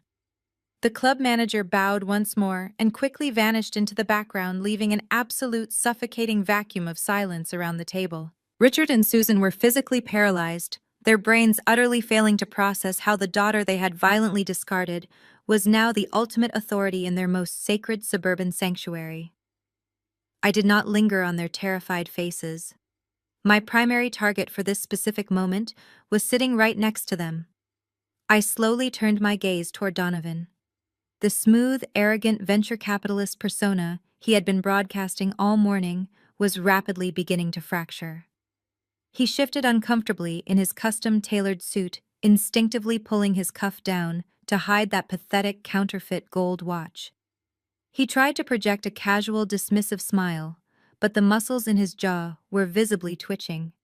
He knew I was a forensic accountant. He knew exactly what kind of lethal digital weaponry I possessed. I nodded slightly to Ms. Kensington. She stepped forward with the cold precision of a predator and unlatched her sleek leather briefcase. She pulled out a remarkably thick, heavy red folder and placed it directly into my waiting hands. The file contained the complete, unfiltered financial autopsy of the man my father worshipped.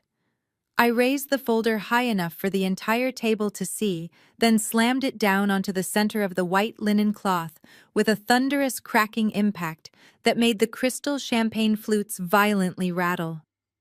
The loud noise acted like a massive magnet, drawing the intense, undivided attention of the wealthy retired doctors, local politicians, and elite business partners sitting at the adjacent tables. I opened the cover, exposing a mountain of heavily highlighted bank statements, wire transfer receipts, and court-ordered debt collection notices. "Let us talk about your massive, unstoppable generational wealth, Donovan," I began, my voice projecting clearly across the silent dining hall. "Let us discuss the specific, highly complex investment portfolios you were just actively pitching to these respectable doctors." I pulled a glossy bank statement from the top of the stack and tossed it directly onto his empty porcelain plate. "Can you explain to your captive audience why a supposedly elite fund manager currently possesses a negative personal liquidity ratio? Can you perhaps elaborate on the phantom equity you promised my father? Or why your primary checking account has been overdrawn for exactly 240 consecutive days?" Donovan stared down at the highlighted numbers, a thick bead of cold sweat suddenly forming on his forehead. He opened his mouth desperately, searching for a sophisticated financial buzzword to deploy, but his vocal cords completely seized.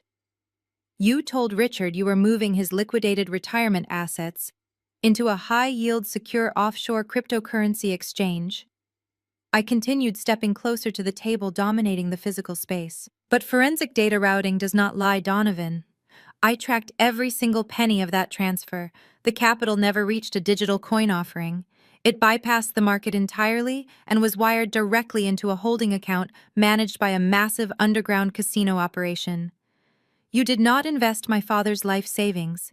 You gambled it all away on high-stakes tables in a single pathetic weekend." The color completely vanished from Donovan's face. His dark skin took on a sickening, ashen pallor.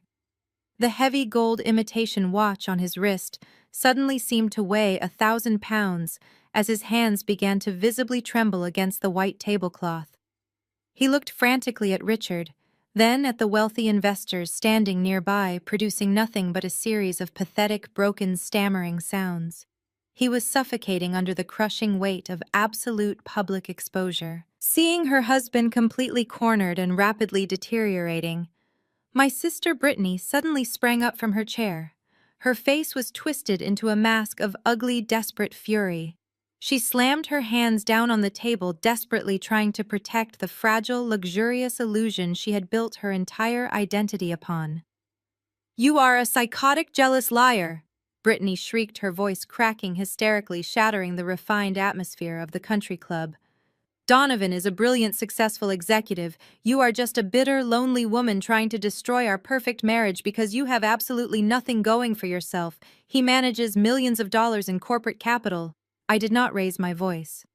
I did not match her frantic, unhinged energy.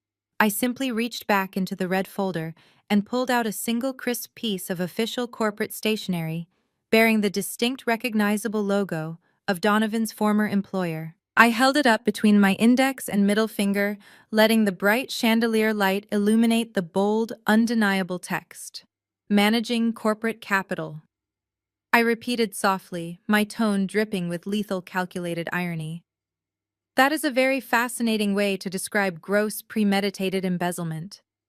I flicked my wrist, tossing the termination letter directly into Brittany's chest. It fluttered down and landed perfectly face up on her lap. Read it aloud, Brittany. Read the exact legal termination clause from 8 months ago. Read the part where your highly successful husband was unceremoniously fired for cause stripped of his security clearance and forced to sign a strict non-disclosure agreement to avoid a federal grand jury indictment for stealing corporate funds. He is not a venture capitalist. He is a disgraced, unemployed fraudster who has been waking up every morning, putting on a suit, and pretending to go to a job that absolutely does not exist. Brittany stared down at the termination letter, her eyes wildly scanning the legal text. Her breathing became shallow and rapid as the horrifying, undeniable truth finally shattered her delusional reality. She looked at Donovan, waiting for him to snatch the paper away and declare it a forgery, but he remained slumped in his chair, completely paralyzed by his own public execution. The reaction from the surrounding crowd was instantaneous and utterly devastating. The wealthy doctors, the elite investors, and the prominent local politicians who had been eagerly listening to Donovan's pitch just moments ago began to physically recoil. They murmured in hushed, disgusted tones, exchanging alarmed glances as they rapidly comprehended the massive financial bullet they had just dodged. They actively turned their backs, stepping away from the table, as if Richard and his family were suddenly infected with a highly contagious lethal disease. The prestigious social standing my parents had spent 3 decades meticulously cultivating evaporated into thin air in less than 3 minutes. They were no longer the elite, respected members of the Oak Ridge Country Club. They were a pathetic, bankrupt family, harboring a known documented criminal completely exposed in the center of the very room they worshipped. The heavy silence in the dining hall was suddenly shattered by a harsh, desperate bark of laughter. Richard, realizing that his entire social circle was actively backing away from his table, made one final agonizingly pathetic attempt to salvage his completely pulverized reputation. He aggressively puffed out his chest, straightening his tailored navy blazer with violently shaking hands. He pointed a trembling, sweat-slicked finger directly at my face, his eyes wide with a frantic, unhinged energy. "You are absolutely insane, Chelsea!" Richard roared, his voice cracking violently under the immense, crushing pressure of his own collapsing reality.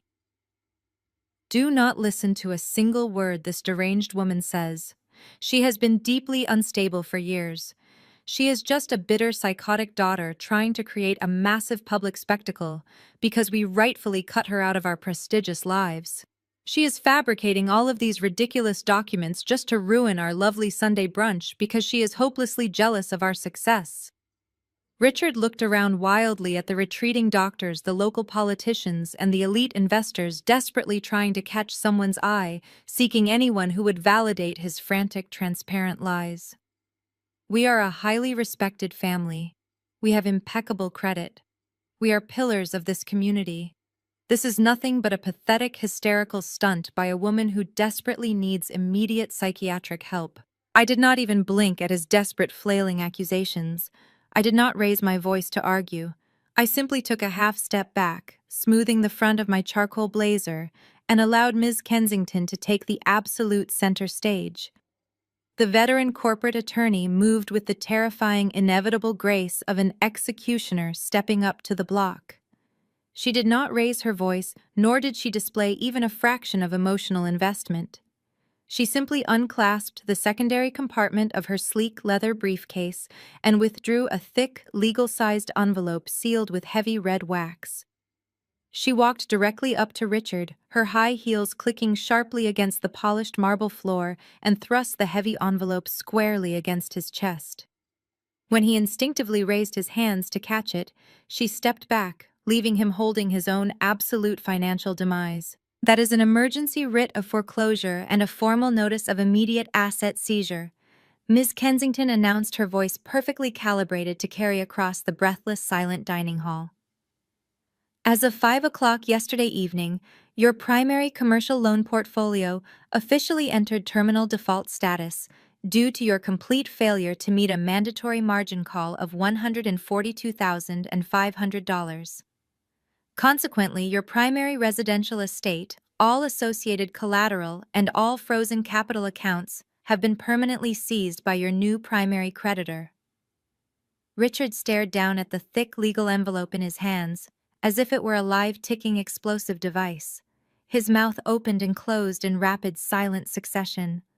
The fake, booming confidence he had wielded like a weapon his entire life evaporated, instantly replaced by the raw, undeniable terror of a man plunging into a bottomless abyss. He frantically tore open the heavy wax seal, his hands shaking so violently that the thick parchment papers rattled loudly in the quiet room. His bloodshot eyes darted frantically across the complex legal jargon, desperately searching for a loophole, a clerical error, any tiny shred of hope. He read the official declaration of total bankruptcy. He read the notice of immediate residential eviction. And then his eyes locked onto the bold black ink identifying the sole acquiring entity that had aggressively purchased his toxic debt directly from Vanguard National Bank. Apex Holdings Limited Liability Company. He read the name of the primary shareholder authorizing the aggressive takeover. His head snapped up, his face drained of every single drop of blood, turning the color of dirty, wet ash. The cognitive dissonance completely shattered in his mind. He looked at the legal document, and then he looked directly into my eyes. The absolute horror dawning on his face was the most beautiful, satisfying masterpiece I had ever witnessed. "Is it you?" Richard whispered, his voice completely stripped of all its former arrogant power, reduced to a fragile, broken gasp. "Are you Apex Holdings? Are you the one doing this to us?" I stood perfectly still under the glittering crystal chandeliers of the Oak Ridge Country Club, absorbing the sheer, unadulterated magnitude of my total victory. For 34 years, this man had dictated my worth. He had banished me into the freezing night, called my brilliant son defective, and worshipped a hollow materialistic illusion over his own flesh and blood. Now he was entirely at my mercy, stripped of his fake wealth, his fake friends, and his fake pride. I looked down at him, a man who was rapidly shrinking into a pathetic hollow shell of his former self. "Yes, Richard," I replied, my voice ringing out with absolute undeniable finality. "I bought your toxic debt. I own your commercial lots. I own your frozen bank accounts. And most importantly, I own the very roof over your head." I smiled, a slow, freezing expression that contained absolutely zero warmth. "Welcome to the world of failures." The impact of those words hit the table like a physical shockwave. Susan let out a sharp, breathless wail, her knees completely buckling beneath her. She collapsed heavily into her expensive dining chair, clutching her pearl necklace as she hyperventilated, her pristine, carefully crafted country club image, utterly annihilated. Brittany buried her face in her hands, sobbing uncontrollably, as the reality of her husband's criminal exposure and her parents' sudden catastrophic poverty crashed down upon her. Donovan remained perfectly frozen, his eyes wide and vacant, staring blankly at the table as he realized his free ride was permanently terminated and federal prison was highly imminent. They were completely surrounded by the elite wealthy society they worshipped above all else, and they had just been publicly, ruthlessly slaughtered. The surrounding club members did not offer a single word of sympathy. They merely watched the spectacle with cold, detached disgust, silently crossing Richard and Susan off their exclusive social registries forever. The illusion was dead. I did not stay to watch them weep. I had delivered exactly what I promised on New Year's Eve. I gave Miss Kensington a brief, satisfied nod. We turned in perfect unison and began our walk back through the grand dining hall. The sea of wealthy patrons parted for us immediately, offering a wide, respectful path for the woman who had just executed the most brutal, flawless financial takedown in the history of their prestigious club. The heavy oak doors swung open for us, and I stepped back out into the freezing, bracing Chicago air. The sky was bright and incredibly clear. I walked toward my waiting black luxury vehicle, leaving my toxic, broken family to suffocate in the ruins of the fake, pathetic kingdom they had built for themselves. The luxurious ride back from the Oak Ridge Country Club was a suffocating, terrifying funeral march. My private investigator had already strategically positioned a highly sensitive covert audio surveillance device hidden deep inside their sprawling suburban estate weeks ago, allowing me to listen to their spectacular, inevitable implosion from the absolute comfort of my secure downtown office. The heavy mahogany front door, the very same intimidating door they had proudly slammed in my face on New Year's Eve, clicked shut behind them with a dreadful finality. The silence inside the grand, vaulted foyer lasted for exactly 10 agonizing seconds before the fragile, meticulously crafted illusion of their perfect family violently detonated. The air in the house, previously thick with the scent of expensive candles and arrogant superiority, instantly turned utterly toxic and hostile. They were no longer the elite, untouchable royalty of the wealthy neighborhood. They were cornered, desperate rats trapped in a rapidly sinking luxury vessel, and their immediate primal instinct was to viciously tear each other apart just to survive the impending wreckage. Donovan was the very first to strike. The smooth, charming venture capitalist persona he had weaponized to brilliantly infiltrate my family vanished completely instantly, replaced by the ruthless, desperate cornered criminal he truly was. He aggressively ripped off his custom-tailored suit jacket and threw it carelessly onto the pristine white sofa. He did not offer a single word of apology to the older man, whose entire life savings he had callously incinerated at underground casino tables. Instead, he immediately pivoted his aggressive defensive strategy, aiming his toxic vitriol directly at the woman standing trembling beside him. He pointed a hostile, shaking finger at Brittany, his voice echoing fiercely off the high, vaulted ceilings. "This is your fault," Donovan roared, his booming voice entirely stripped of all its former refined elegance. "Do not look at me like I am the sole villain here. You are the one who constantly demanded the imported cars, the endless luxury vacations, and the massive designer shopping sprees. You practically forced me to drain your father's accounts just to maintain your pathetic, delusional lifestyle." Brittany backed away, her eyes wide with sheer, unadulterated horror as the man she had proudly paraded around the prestigious country club actively threw her directly under the speeding bus. "You knew exactly what my salary was."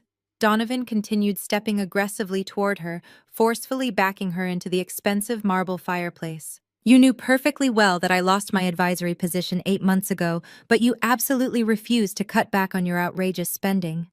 You threw a massive, childish tantrum when I suggested we fly commercial instead of chartering private jets for the holidays.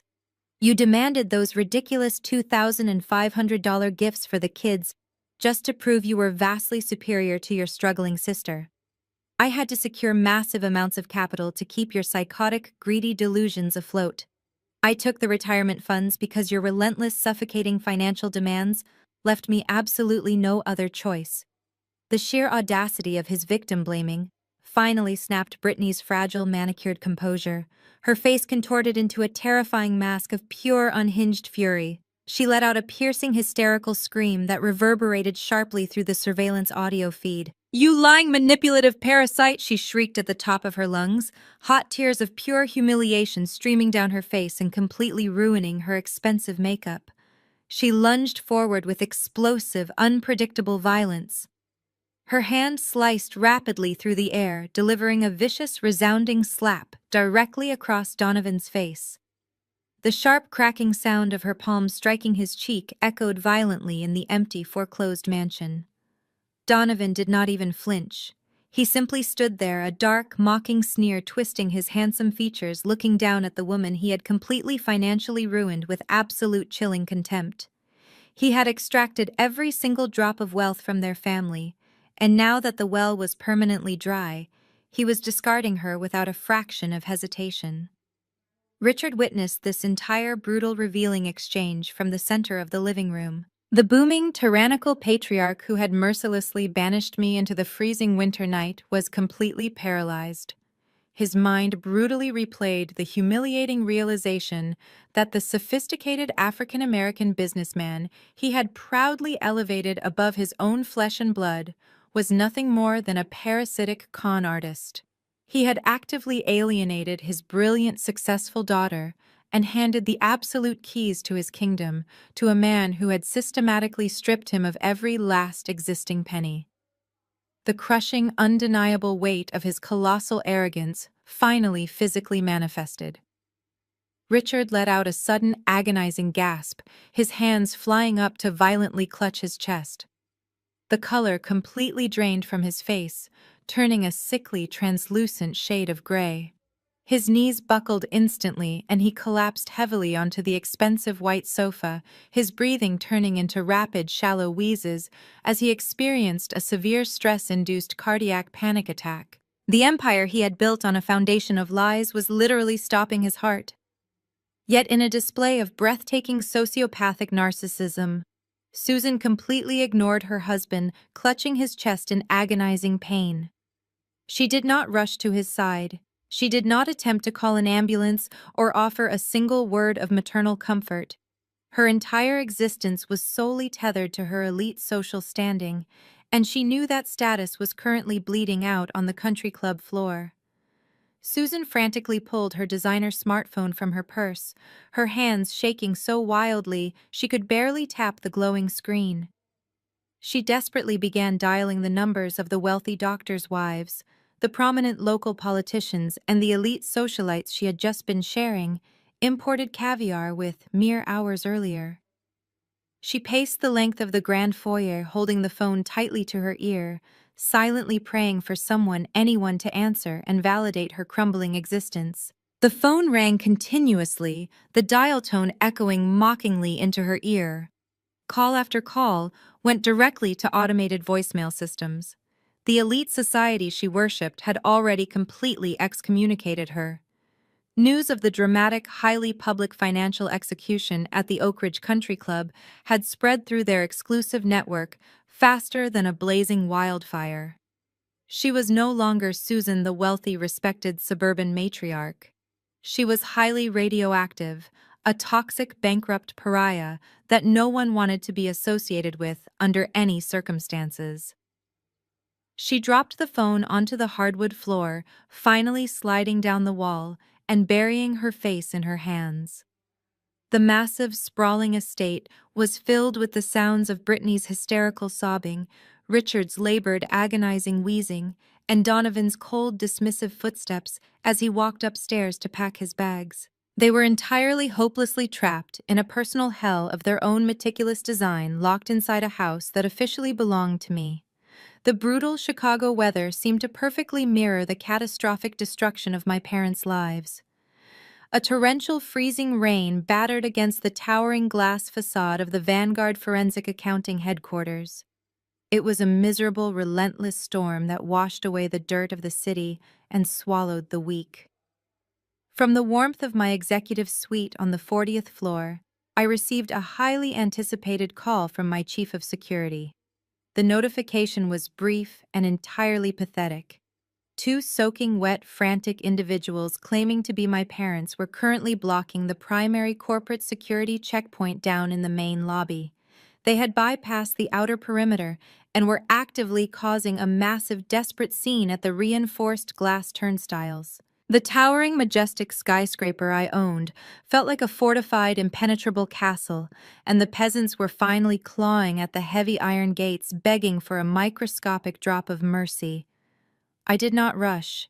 I took my time finishing my cup of hot, dark coffee, ensuring every single movement I made was dictated by my own schedule and absolutely no one else.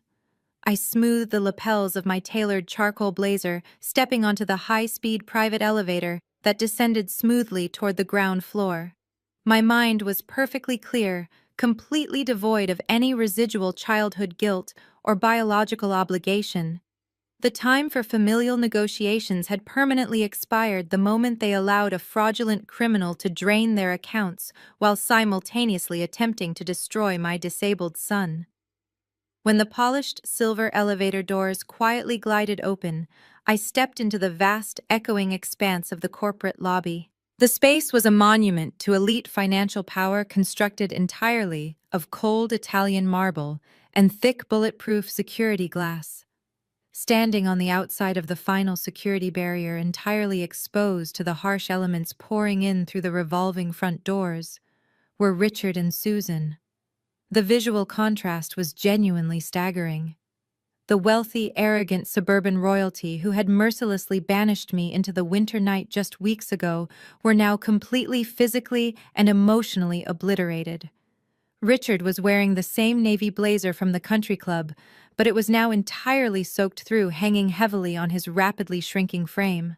His perfectly styled hair was plastered wildly against his forehead, and his expensive leather shoes were ruined by the freezing puddles accumulating on the lobby floor. He was gripping the thick security turnstile, violently shaking it, while aggressively arguing with my stoic, heavily armed security personnel. Next to him, Susan was an absolute catastrophic mess. The elite country club matriarch, who cared only about expensive perfumes and prestigious social registries, was openly weeping in a public corporate lobby.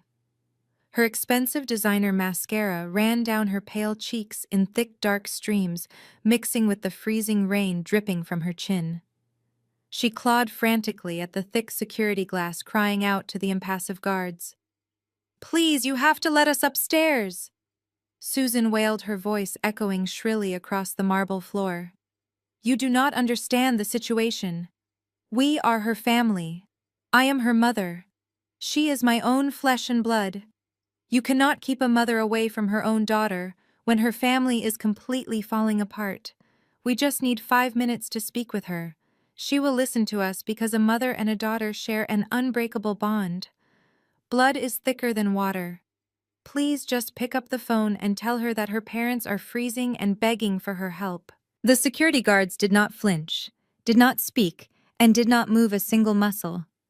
They were highly trained professionals who only answered to me. I walked slowly across the pristine marble floor, stopping exactly 3 feet away from the reinforced glass barrier. I did not step through the security gates. I remained safely, securely inside my protected fortress, looking out at the 2 desperate drowning figures, clawing at the invisible wall, separating our 2 entirely different worlds. Susan spotted me first. Her eyes widened with wild, desperate hope, and she slapped both of her wet, trembling hands flat against the thick glass. "Chelsea." Susan screamed, her voice muffled but perfectly audible through the heavy security barrier. "Oh, thank God you came down. Chelsea, please, you have to call off the corporate lawyers. You have to stop the eviction process immediately. Your father had a severe panic attack yesterday. We have absolutely zero money left in our accounts. Donovan took every single penny we ever saved and completely vanished into thin air. We have nowhere else to go. We are your parents. You cannot legally throw us out onto the street like stray dogs. You have to show some mercy." Richard pushed himself forcefully against the glass, standing right beside his weeping wife. "Chelsea, listen to me." Richard pleaded, his voice entirely stripped of the booming, tyrannical authority he had wielded my entire life. "We made a massive, catastrophic mistake.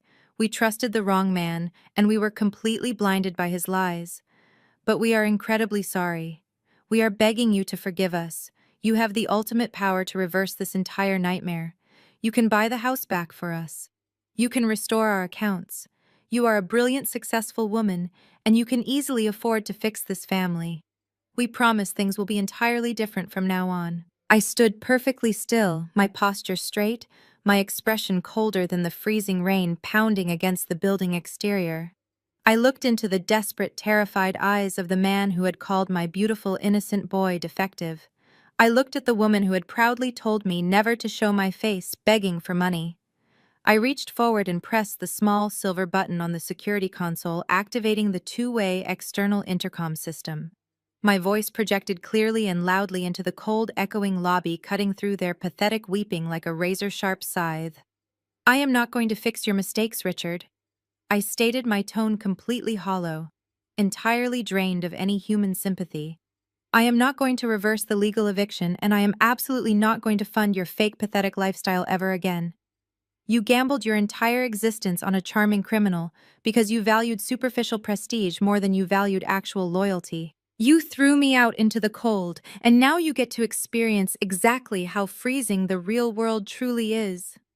Susan sobbed uncontrollably, sinking to her knees right there on the hard, wet marble floor.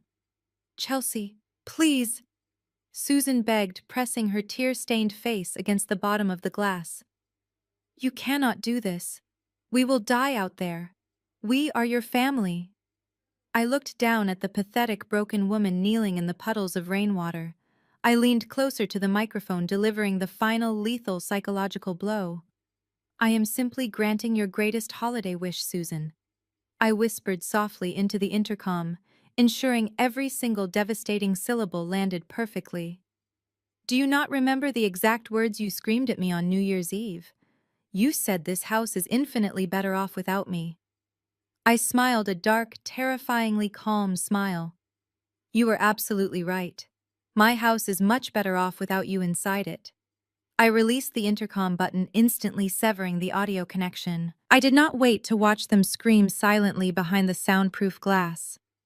I turned my back on the people who had given me life and walked smoothly away, my heels clicking rhythmically across the pristine marble floor, heading back to my high-speed elevator, leaving them completely permanently locked outside in the freezing, unforgiving storm.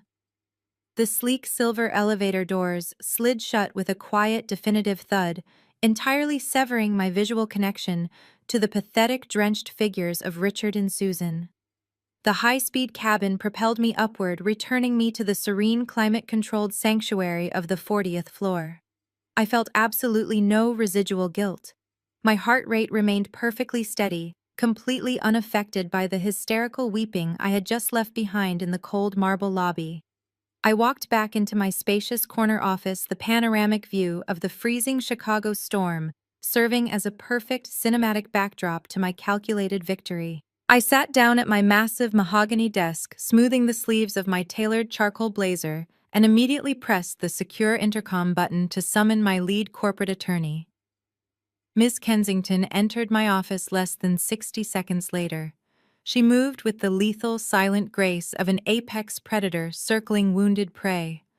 Her immaculate designer suit was perfectly pressed, a stark, brilliant contrast to the miserable, soaking wet mess my parents had become downstairs. She carried a sleek, digital tablet, her sharp eyes locking onto mine, waiting for the precise operational command she knew was inevitably coming. "They are currently weeping at the security perimeter," I stated, my voice echoing with pure, unfiltered authority. "Richard and Susan are begging for a miraculous financial resurrection. They honestly believe their theatrical tears will magically erase decades of emotional abuse and financial negligence. They are desperately clinging to the delusion that biological ties will somehow override a legally binding commercial foreclosure." Miss Kensington offered a razor-thin, terrifyingly professional smile. "Desperation always makes the initial impact of total bankruptcy significantly harder for the debtors to process," she noted smoothly. "Shall I instruct the building security personnel to forcibly remove them from the premises? We can easily involve local law enforcement if they refuse to vacate the lobby and continue to cause a public disturbance." I shook my head, slowly formulating the final crushing phase of their destruction. "No," I commanded, my tone dropping into a completely emotionless clinical register. Having them dragged out by the police would only feed their ridiculous victim complex. It would allow them to spin a fake narrative about being brutalized by a ruthless corporation to their country club friends. I want to break them legally, methodically, and entirely by their own hand. I want you to go down to the lobby, Ms. Kensington. You will act as my sole proxy. I will not grant them another second of my personal time or emotional energy. Ms. Kensington nodded, her posture straightening as she prepared to execute my will. "What exact parameters are we setting for this encounter, Chelsea?" she asked, tapping her digital pen against the screen. "Tell them I am willing to offer a single non-negotiable lifeline," I instructed, leaning back in my heavy leather chair. "Tell them I am offering a final agreement." Use those exact words. It will give them a microscopic, pathetic glimmer of hope. They will instantly assume I am going to bail them out, save their precious suburban mansion, and completely restore their elite social status. Let them cling to that absolute delusion for tonight. Tell them to present themselves at your downtown law office tomorrow morning at exactly 9 o'clock. If they are even 1 minute late, the offer is permanently rescinded and the immediate physical eviction proceeds without delay. Understood. Ms. Kensington replied, her fingers typing rapidly on her digital tablet. "And what exactly will this final agreement entail?" "It will contain absolutely zero emotion," I stated coldly. "No familial reconciliation, no forgiveness, and definitely no financial salvation. It will be pure black and white ink on legally binding paper. We will offer to restructure their massive, crippling bank fraud debt just enough to keep them out of a federal penitentiary, because I do not want the media circus of a criminal trial attached to my maiden name. In exchange, I want total, uncontested surrender of every single asset they possess. Prepare the documents tonight." Ms. Kensington turned on her heel and exited the office, heading straight for the ground floor. Through the high-definition security camera feed on my monitor, I watched the execution of my orders unfold in real time. The elevator doors opened in the lobby, and Ms. Kensington stepped out, looking like a terrifying corporate Grim Reaper. Richard and Susan immediately lunged forward, their faces lighting up with desperate, foolish hope as they saw an executive approaching the security barrier. Susan pressed her hands against the glass, her expensive mascara running down her cheeks in dark, messy streaks. "Oh, thank God," Susan cried out, her voice loud and frantic through the audio feed. "Did Chelsea send you? Is she going to wire the money to save our house? We knew she would not let her own flesh and blood freeze out here in the streets." Ms. Kensington stopped exactly 2 feet from the reinforced glass, looking down at my parents with an expression of pure, unadulterated disgust. She did not offer a handshake or a polite greeting. She simply looked at them as if they were a disgusting stain on the pristine marble floor. "My client, the Chief Executive Officer of Vanguard Forensic Accounting and the sole owner of Apex Holdings, has zero interest in hearing your apologies," Ms. Kensington announced, her voice projecting through the security intercom with terrifying robotic precision. "She will not see you. She will not speak to you. However, she has authorized me to offer you one final, extremely limited opportunity to negotiate an agreement regarding your catastrophic financial default." Richard frantically wiped the freezing rainwater from his eyes, his shoulders slumping in sheer relief.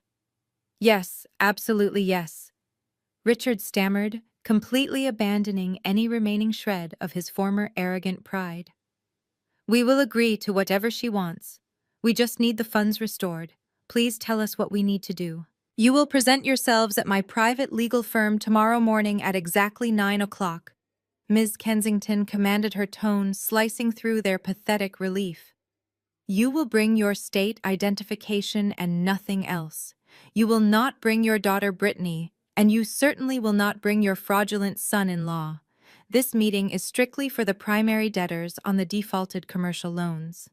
If you fail to appear, or if you arrive at 9 o'clock and 1 second, the county sheriff will arrive at your suburban property to forcefully remove your belongings to the curb. Do I make myself absolutely clear?" Susan nodded violently, her wet hair sticking to her face. "Yes, we understand. We will be there. Thank you. Please tell Chelsea thank you for saving us." Ms. Kensington let out a sharp, mocking scoff. She did not bother to correct their massive, foolish misconception. She simply turned her back on them and walked away, leaving them shivering in the freezing rain, blindly believing they had just secured a miraculous financial pardon. I sat in my office watching the security feed as Richard and Susan slowly turned and walked back out into the brutal Chicago storm. They were holding on to each other, falsely comforted by the delusion that they had successfully manipulated their successful daughter one last time. They had absolutely no idea that the final agreement waiting for them tomorrow morning was not a rescue boat. It was a legally binding guillotine meticulously designed to sever them from my life completely and permanently. I finished my dark coffee, feeling the absolute intoxicating thrill of total victory. The trap was perfectly set, and tomorrow I would finally close the heavy iron cage. The bright morning sun offered absolutely zero physical warmth as it reflected off the towering cold glass skyscrapers of downtown Chicago. Inside the top-floor conference room of Ms. Kensington's highly elite legal firm, the silent atmosphere was even colder. The room was a vast, sterile expanse of polished steel white leather chairs and a massive frosted glass table that felt more like an interrogation chamber than a meeting space. Exactly at 9 o'clock sharp, the heavy oak doors swung open. Richard, Susan, and surprisingly Brittany walked into the room. The sight of them was a breathtaking testament to how rapidly arrogance decays when stripped of its financial funding. They looked entirely unrecognizable. Richard wore a wrinkled, oversized gray sweater, his face pale and deeply lined with dark, hollow bags under his bloodshot eyes. Susan looked 10 years older, her usually immaculate blonde hair flat and unstyled, her hands trembling violently as she clutched a cheap generic handbag. Brittany was perhaps the most pathetic of them all. Her designer makeup was completely gone, revealing puffy, red-rimmed eyes and a deeply terrified expression. I sat at the head of the long glass table, my posture perfectly straight, flanked closely by Ms. Kensington. I did not offer them a seat. I did not offer them a single drop of water. I watched them shift uncomfortably under my freezing analytical gaze. Brittany could not maintain eye contact for more than a fraction of a second. The reason for her absolute physical collapse was glaringly obvious, and my private investigator had confirmed the humiliating details just hours ago. Donovan had completely vanished. The moment the spectacular country club execution concluded, her smooth-talking, fraudulent husband had raced back to their rental property, packed a single duffel bag, emptied whatever microscopic amount of cash remained in Brittany's personal checking account, and fled the state. He abandoned his wife and his children without a single backward glance, leaving Brittany entirely to face the catastrophic financial wreckage he had orchestrated. Now she stood cowering behind her equally destroyed parents, a broken, discarded prop in a con game she had blindly defended. Richard placed his trembling hands flat on the cold glass table, leaning his weight forward, as if his legs could no longer support his shrinking frame. "Chelsea, please," Richard begged, his voice a hoarse, rattling whisper that contained absolutely zero trace of the booming patriarch who had dominated my entire childhood. "We are completely destroyed." Donovan took the very last of the emergency cash and vanished into thin air. "We have nothing left. The bank accounts are frozen, the credit cards are entirely declined, and we cannot even afford to buy basic groceries. We came here because your security guard said you had an agreement. We will sign whatever you want, but please, I am begging you as a father, just let us keep the house. We can rent out the extra rooms, we can find minimum wage jobs, just do not throw us out onto the street." Susan fell to her knees right there on the pristine office carpet, sobbing loudly and clutching the edge of the conference table. She begged me to remember the good times, desperately fabricating memories of a loving childhood that never actually existed. I looked down at the woman kneeling on the floor, feeling absolutely nothing but a profound clinical detachment. I opened the sleek black leather folder resting in front of me and pulled out a single thick stack of heavily notarized legal documents. I slid them across the smooth glass surface until they stopped directly in front of Richard's trembling hands. "I am going to offer you a singular, highly generous legal miracle today, Richard," I stated, my voice echoing with brutal, undeniable authority. "My forensic accounting team has spent the last 48 hours auditing your loan applications. The documents you submitted to Vanguard National Bank contained massively inflated assets and deliberately falsified revenue projections. In the eyes of the federal government, that is textbook credit fraud. If I release this specific forensic audit to the Federal Bureau of Investigation, you and Susan will undoubtedly spend the next decade in a federal penitentiary. Richard gasped, clutching his chest as the terrifying reality of federal prison loomed directly over him. His breathing became incredibly shallow, his eyes darting frantically toward Miss Kensington, as if expecting federal agents to burst through the doors at any moment. "I am permanently erasing your commercial bank debt." I continued, speaking slowly, so every single devastating syllable landed perfectly. "Apex Holdings is formally absorbing the total loss of your massive margin call. You will not face federal indictment. You will not go to prison for fraud. You will walk out of this towering skyscraper today as entirely free citizens with absolutely zero negative balance attached to your legal names." A fleeting, pathetic wave of sheer relief washed over their haggard faces, but I immediately raised my hand, silencing their premature gratitude. However, I commanded, my tone dropping to absolute freezing zero. "That financial salvation comes with a mandatory, non-negotiable price. I am clearing the heavy debt, but I am permanently confiscating the associated collateral. You do not get to keep the sprawling suburban mansion. You do not get to keep the luxury vehicles currently parked in that massive driveway.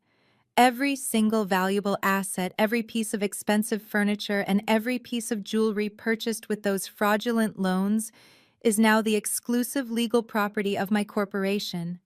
You have exactly 48 hours to pack your basic clothing and vacate my property. You will move into a cheap roadside motel or a basic rental apartment, and you will learn exactly how it feels to start from absolute nothing." Brittany let out a sharp, devastated wail, finally comprehending that her days of luxurious entitlement were permanently terminated. Richard stared at the legal documents, realizing he had absolutely no choice but to sign away his entire kingdom just to maintain his precious physical freedom. Ms. Kensington did not allow the suffocating silence in the conference room to linger. She reached into her pristine leather briefcase one final time and extracted a separate, significantly thicker stack of legal documents printed on heavy premium paper. She placed the imposing stack precisely in the dead center of the frosted glass table. The harsh fluorescent lights overhead reflected off the crisp white pages, illuminating the ultimate non-negotiable condition of their financial salvation. I leaned forward slightly, resting my forearms on the table, locking my cold, analytical gaze onto the three shattered figures sitting opposite me. I watched the last remaining shreds of their arrogant suburban pride evaporate into the sterile, air-conditioned atmosphere. "You are going to walk away from those massive, fraudulent commercial loans without facing a federal grand jury indictment," I stated, my voice echoing with absolute terrifying clarity. "You will not be paraded through the local news in handcuffs. But that unprecedented level of legal mercy comes with a permanent, unbreakable chain. What sits in front of you is a comprehensive, ironclad, no-contact, non-disclosure agreement. It is the absolute final barrier separating your physical freedom from a lengthy, miserable stint in a federal penitentiary." Richard stared blindly at the thick stack of papers, his trembling hands refusing to reach out and touch them. Susan let out a pathetic, muffled sob, burying her face in her hands, completely unable to process the sheer magnitude of her own downfall. Brittany sat perfectly still, her eyes wide and vacant, completely traumatized by the rapid, brutal destruction of her entire privileged existence. I did not feel a single microscopic drop of pity for any of them. They had meticulously dug their own graves with years of vanity, cruelty, and boundless greed. Now I was simply handing them the shovels to finish the job. Ms. Kensington stepped forward, tapping her silver pen against the top page of the agreement, her voice ringing out like a judge delivering a final, inescapable sentence. "The terms outlined in this contract are absolute, immediate, and completely non-negotiable," the attorney commanded. By signing this binding legal instrument, you are agreeing to completely and permanently erase yourselves from the existence of my client and her minor son. You are explicitly forbidden from initiating any form of contact, be it physical, digital, or through any third-party intermediaries. You will not call. You will not send letters. You will not attempt to approach them in any public or private setting. I took over the explanation, ensuring they heard the specific boundaries directly from the daughter they had so callously discarded. There is a strict, legally enforced 500-yard proximity perimeter written into that contract, I declared, watching Richard flinch as the severe reality set in. If you ever attempt to approach me, or if you ever dare to come within 500 yards of my son Leo, my security team will not merely ask you to leave. They will immediately contact local law enforcement. You will be arrested for violating a standing protective order, and I will personally ensure the federal fraud files are immediately submitted to the authorities. You will completely vanish from our lives starting the very second you walk out of this building. Brittany let out a sharp, devastated gasp, finally finding her voice. But my social media. Brittany cried out, her priorities remaining sickeningly superficial even as her entire world burned to ashes. My friends, the neighborhood groups. How am I supposed to explain what happened without telling my side of the story? You do not have a side of the story anymore, I replied, slicing through her ridiculous complaint with a tone of pure, freezing ice. Section 4 of that agreement contains a comprehensive digital gag order. You are permanently banned from ever mentioning my name, my son's name, or my corporate entities on any social media platform, public forum, or private digital communication.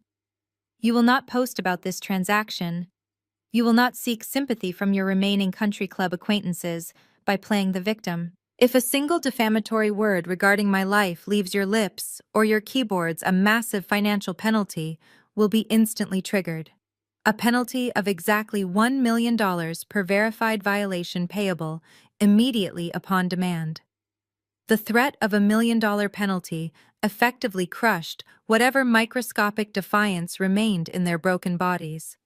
They had absolutely zero, capital zero leverage and zero alternatives. They were entirely, hopelessly cornered. Ms. Kensington placed 3 expensive silver pens next to the towering stack of documents, silently waiting for their inevitable submission. Richard reached out first. His hand shook so violently he could barely grip the smooth metal barrel of the pen. He pulled the document toward him, hot tears of utter humiliation pooling in his bloodshot eyes and dropping silently onto the crisp white paper. He was signing away his sprawling mansion, his luxury vehicles, his fake prestige, and the very daughter he had so arrogantly banished into the winter night. Susan followed suit, her weeping echoing pathetically through the sterile conference room as she blindly scrawled her signature across the dotted lines, completely surrendering her entire high society identity. Brittany signed last, her face pale and devoid of all expression, entirely defeated. When the final signature was applied, Richard slowly dropped the silver pen onto the glass table. It landed with a heavy, hollow clink. He did not look at his wife or his remaining golden child. He slowly raised his head, his eyes meeting mine. He looked utterly hollowed out, a completely empty shell of the tyrannical patriarch he used to be. "I never thought you could be this cruel, Chelsea." "Richard," whispered, his voice cracking painfully under the crushing weight of his absolute defeat. "I never imagined you possessed this kind of darkness inside you." I sat perfectly still, absorbing his pathetic, hypocritical accusation without feeling a single ounce of remorse. I leaned forward, resting my hands on the mahogany table, and delivered the ultimate fatal blow to his shattered ego. "I am not being cruel, Richard," I stated, my voice radiating absolute, unshakable power. "I am simply doing business. The weak, the incompetent, and the fake get systematically eliminated from the ecosystem. That is the harsh reality of the corporate world. You are the one who taught me that lesson 11 years ago, when you threw me and your disabled grandson out into the freezing cold. I was just an excellent student, and now the masterclass is officially over." I pushed my heavy leather chair back from the frosted glass table, the soft scrape against the floor, signaling the absolute end of the negotiation. I did not offer a parting glance to the broken figures sitting across from me. I did not wait for another desperate plea or a hollow, meaningless apology from the people who had tried to destroy me. I simply stood up, buttoned my tailored charcoal blazer, and walked toward the heavy oak doors of the conference room with perfect, unwavering posture. Behind me, the muffled sounds of Susan weeping and Richard breathing heavily faded into complete nothingness. Ms. Kensington remained at the table to process the signed documents, her sharp eyes ensuring they collected their minimal belongings and vacated the premises exactly as instructed. Stepping into the private elevator, I felt a physical suffocating weight completely vanish from my shoulders. It was a massive burden I had carried for 34 years, a toxic pressure to seek validation from people who were fundamentally incapable of providing it. The high-speed descent to the underground parking garage felt like returning from a lifelong, exhausting war. I had won the ultimate victory. I had fought a brutal battle against the very people who were supposed to love me unconditionally. I had protected my son, secured my financial empire, and permanently eradicated the disease that had plagued my existence. I slid behind the steering wheel of my custom black sport utility vehicle. The powerful engine roared to life with a quiet, satisfying hum. I navigated through the bustling streets of downtown Chicago, leaving the cold, rigid financial district behind and heading toward the serene, leafy neighborhoods of the northern suburbs.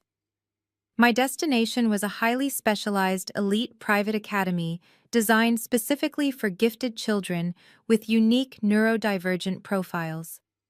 It was a brilliant environment that celebrated sensitive minds instead of trying to force them into rigid conventional boxes. I parked near the pristine front entrance and walked through the vibrant, colorful hallways. The sweet sound of children laughing and engaging in complex creative projects filled the air. There was no screaming, no judgment, and absolutely no one calling them defective or burdensome. I spotted Leo in the outdoor sensory garden.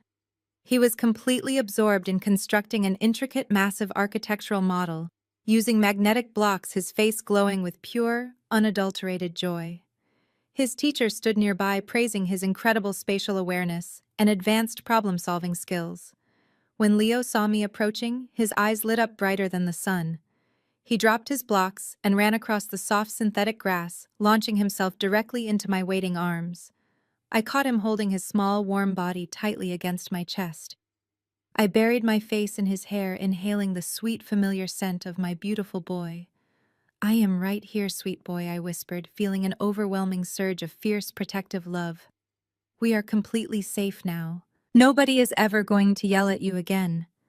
You are absolutely perfect, exactly the way you are, and I will spend the rest of my life making sure you always know that." The transition from that freezing, turbulent winter into a bright, magnificent spring was the most beautiful season of my entire life. I stood on the expansive cedar deck of my own private estate, holding a glass of sparkling water, looking out over my lush, manicured backyard. It was a flawless Saturday afternoon. The air was filled with the mouth-watering scent of grilled cedar plank salmon and the rich sound of genuine, unfiltered laughter. This was not a stiff, pretentious gathering at a snobby country club filled with fake smiles, endless judgment, and hollow boasts about imaginary wealth. This was a true, vibrant celebration of my chosen family. My top data analysts were clustered around the custom outdoor kitchen, enthusiastically debating sports statistics, while flipping burgers and sharing stories from their week. Miss Kensington was relaxing in a comfortable wicker lounge chair, having completely traded her terrifying courtroom suits for a casual linen dress, smiling warmly as she shared a fascinating legal anecdote with my chief of security. Several parents from Leo's academy were chatting cheerfully near the shallow end of the sparkling swimming pool. They were compassionate people who understood the unique challenges and absolute brilliance of raising neurodivergent children. They offered unwavering support, deep empathy, and fierce, unconditional loyalty. Leo was currently sprinting across the bright green lawn, with three of his classmates chasing a brightly colored water balloon, his laughter ringing out loud and clear across the yard. He was absolutely thriving, surrounded entirely by adults who nurtured his brilliant mind and children who accepted him exactly as he was. He was finally experiencing the pure, uncomplicated childhood he truly deserved, far away from the toxic expectations of my former relatives. I took a slow, deep breath of the warm, fresh air, feeling the gentle, healing sunlight on my face. I looked around at the incredible, vibrant community I had meticulously built around us. I had spent so many agonizing years believing that blood dictated loyalty, that sharing a last name somehow obligated me to endure endless psychological torment, public humiliation, and financial manipulation from people who only cared about themselves. But standing here watching my son smile with absolute unburdened freedom, I finally understood the profound, undeniable truth about human connection. Family is not defined by biology or strict legal documents. Family is defined by the people who fiercely protect your peace, the people who celebrate your victories without a single ounce of jealousy, and the people who stand firmly by your side when the darkest storms arrive. I raise my glass slightly, offering a silent, private toast to the incredible, limitless future stretching out before us. The long, exhausting nightmare was completely over. I had successfully severed the chains that bound me to a past filled with pain and inadequacy. The empire was entirely secure, and the ultimate lesson was permanently learned. When you finally find the courage to take the scalpel and cut out a deeply toxic, malignant tumor, the rest of your body can finally truly live. The most profound lesson from this journey is that biology does not automatically entitle anyone to your life, your resources, or your peace. We are often conditioned to accept mistreatment simply because it comes from blood relatives. However, true family is not defined by shared DNA or superficial social status. It is defined by unconditional support, mutual respect, and genuine love.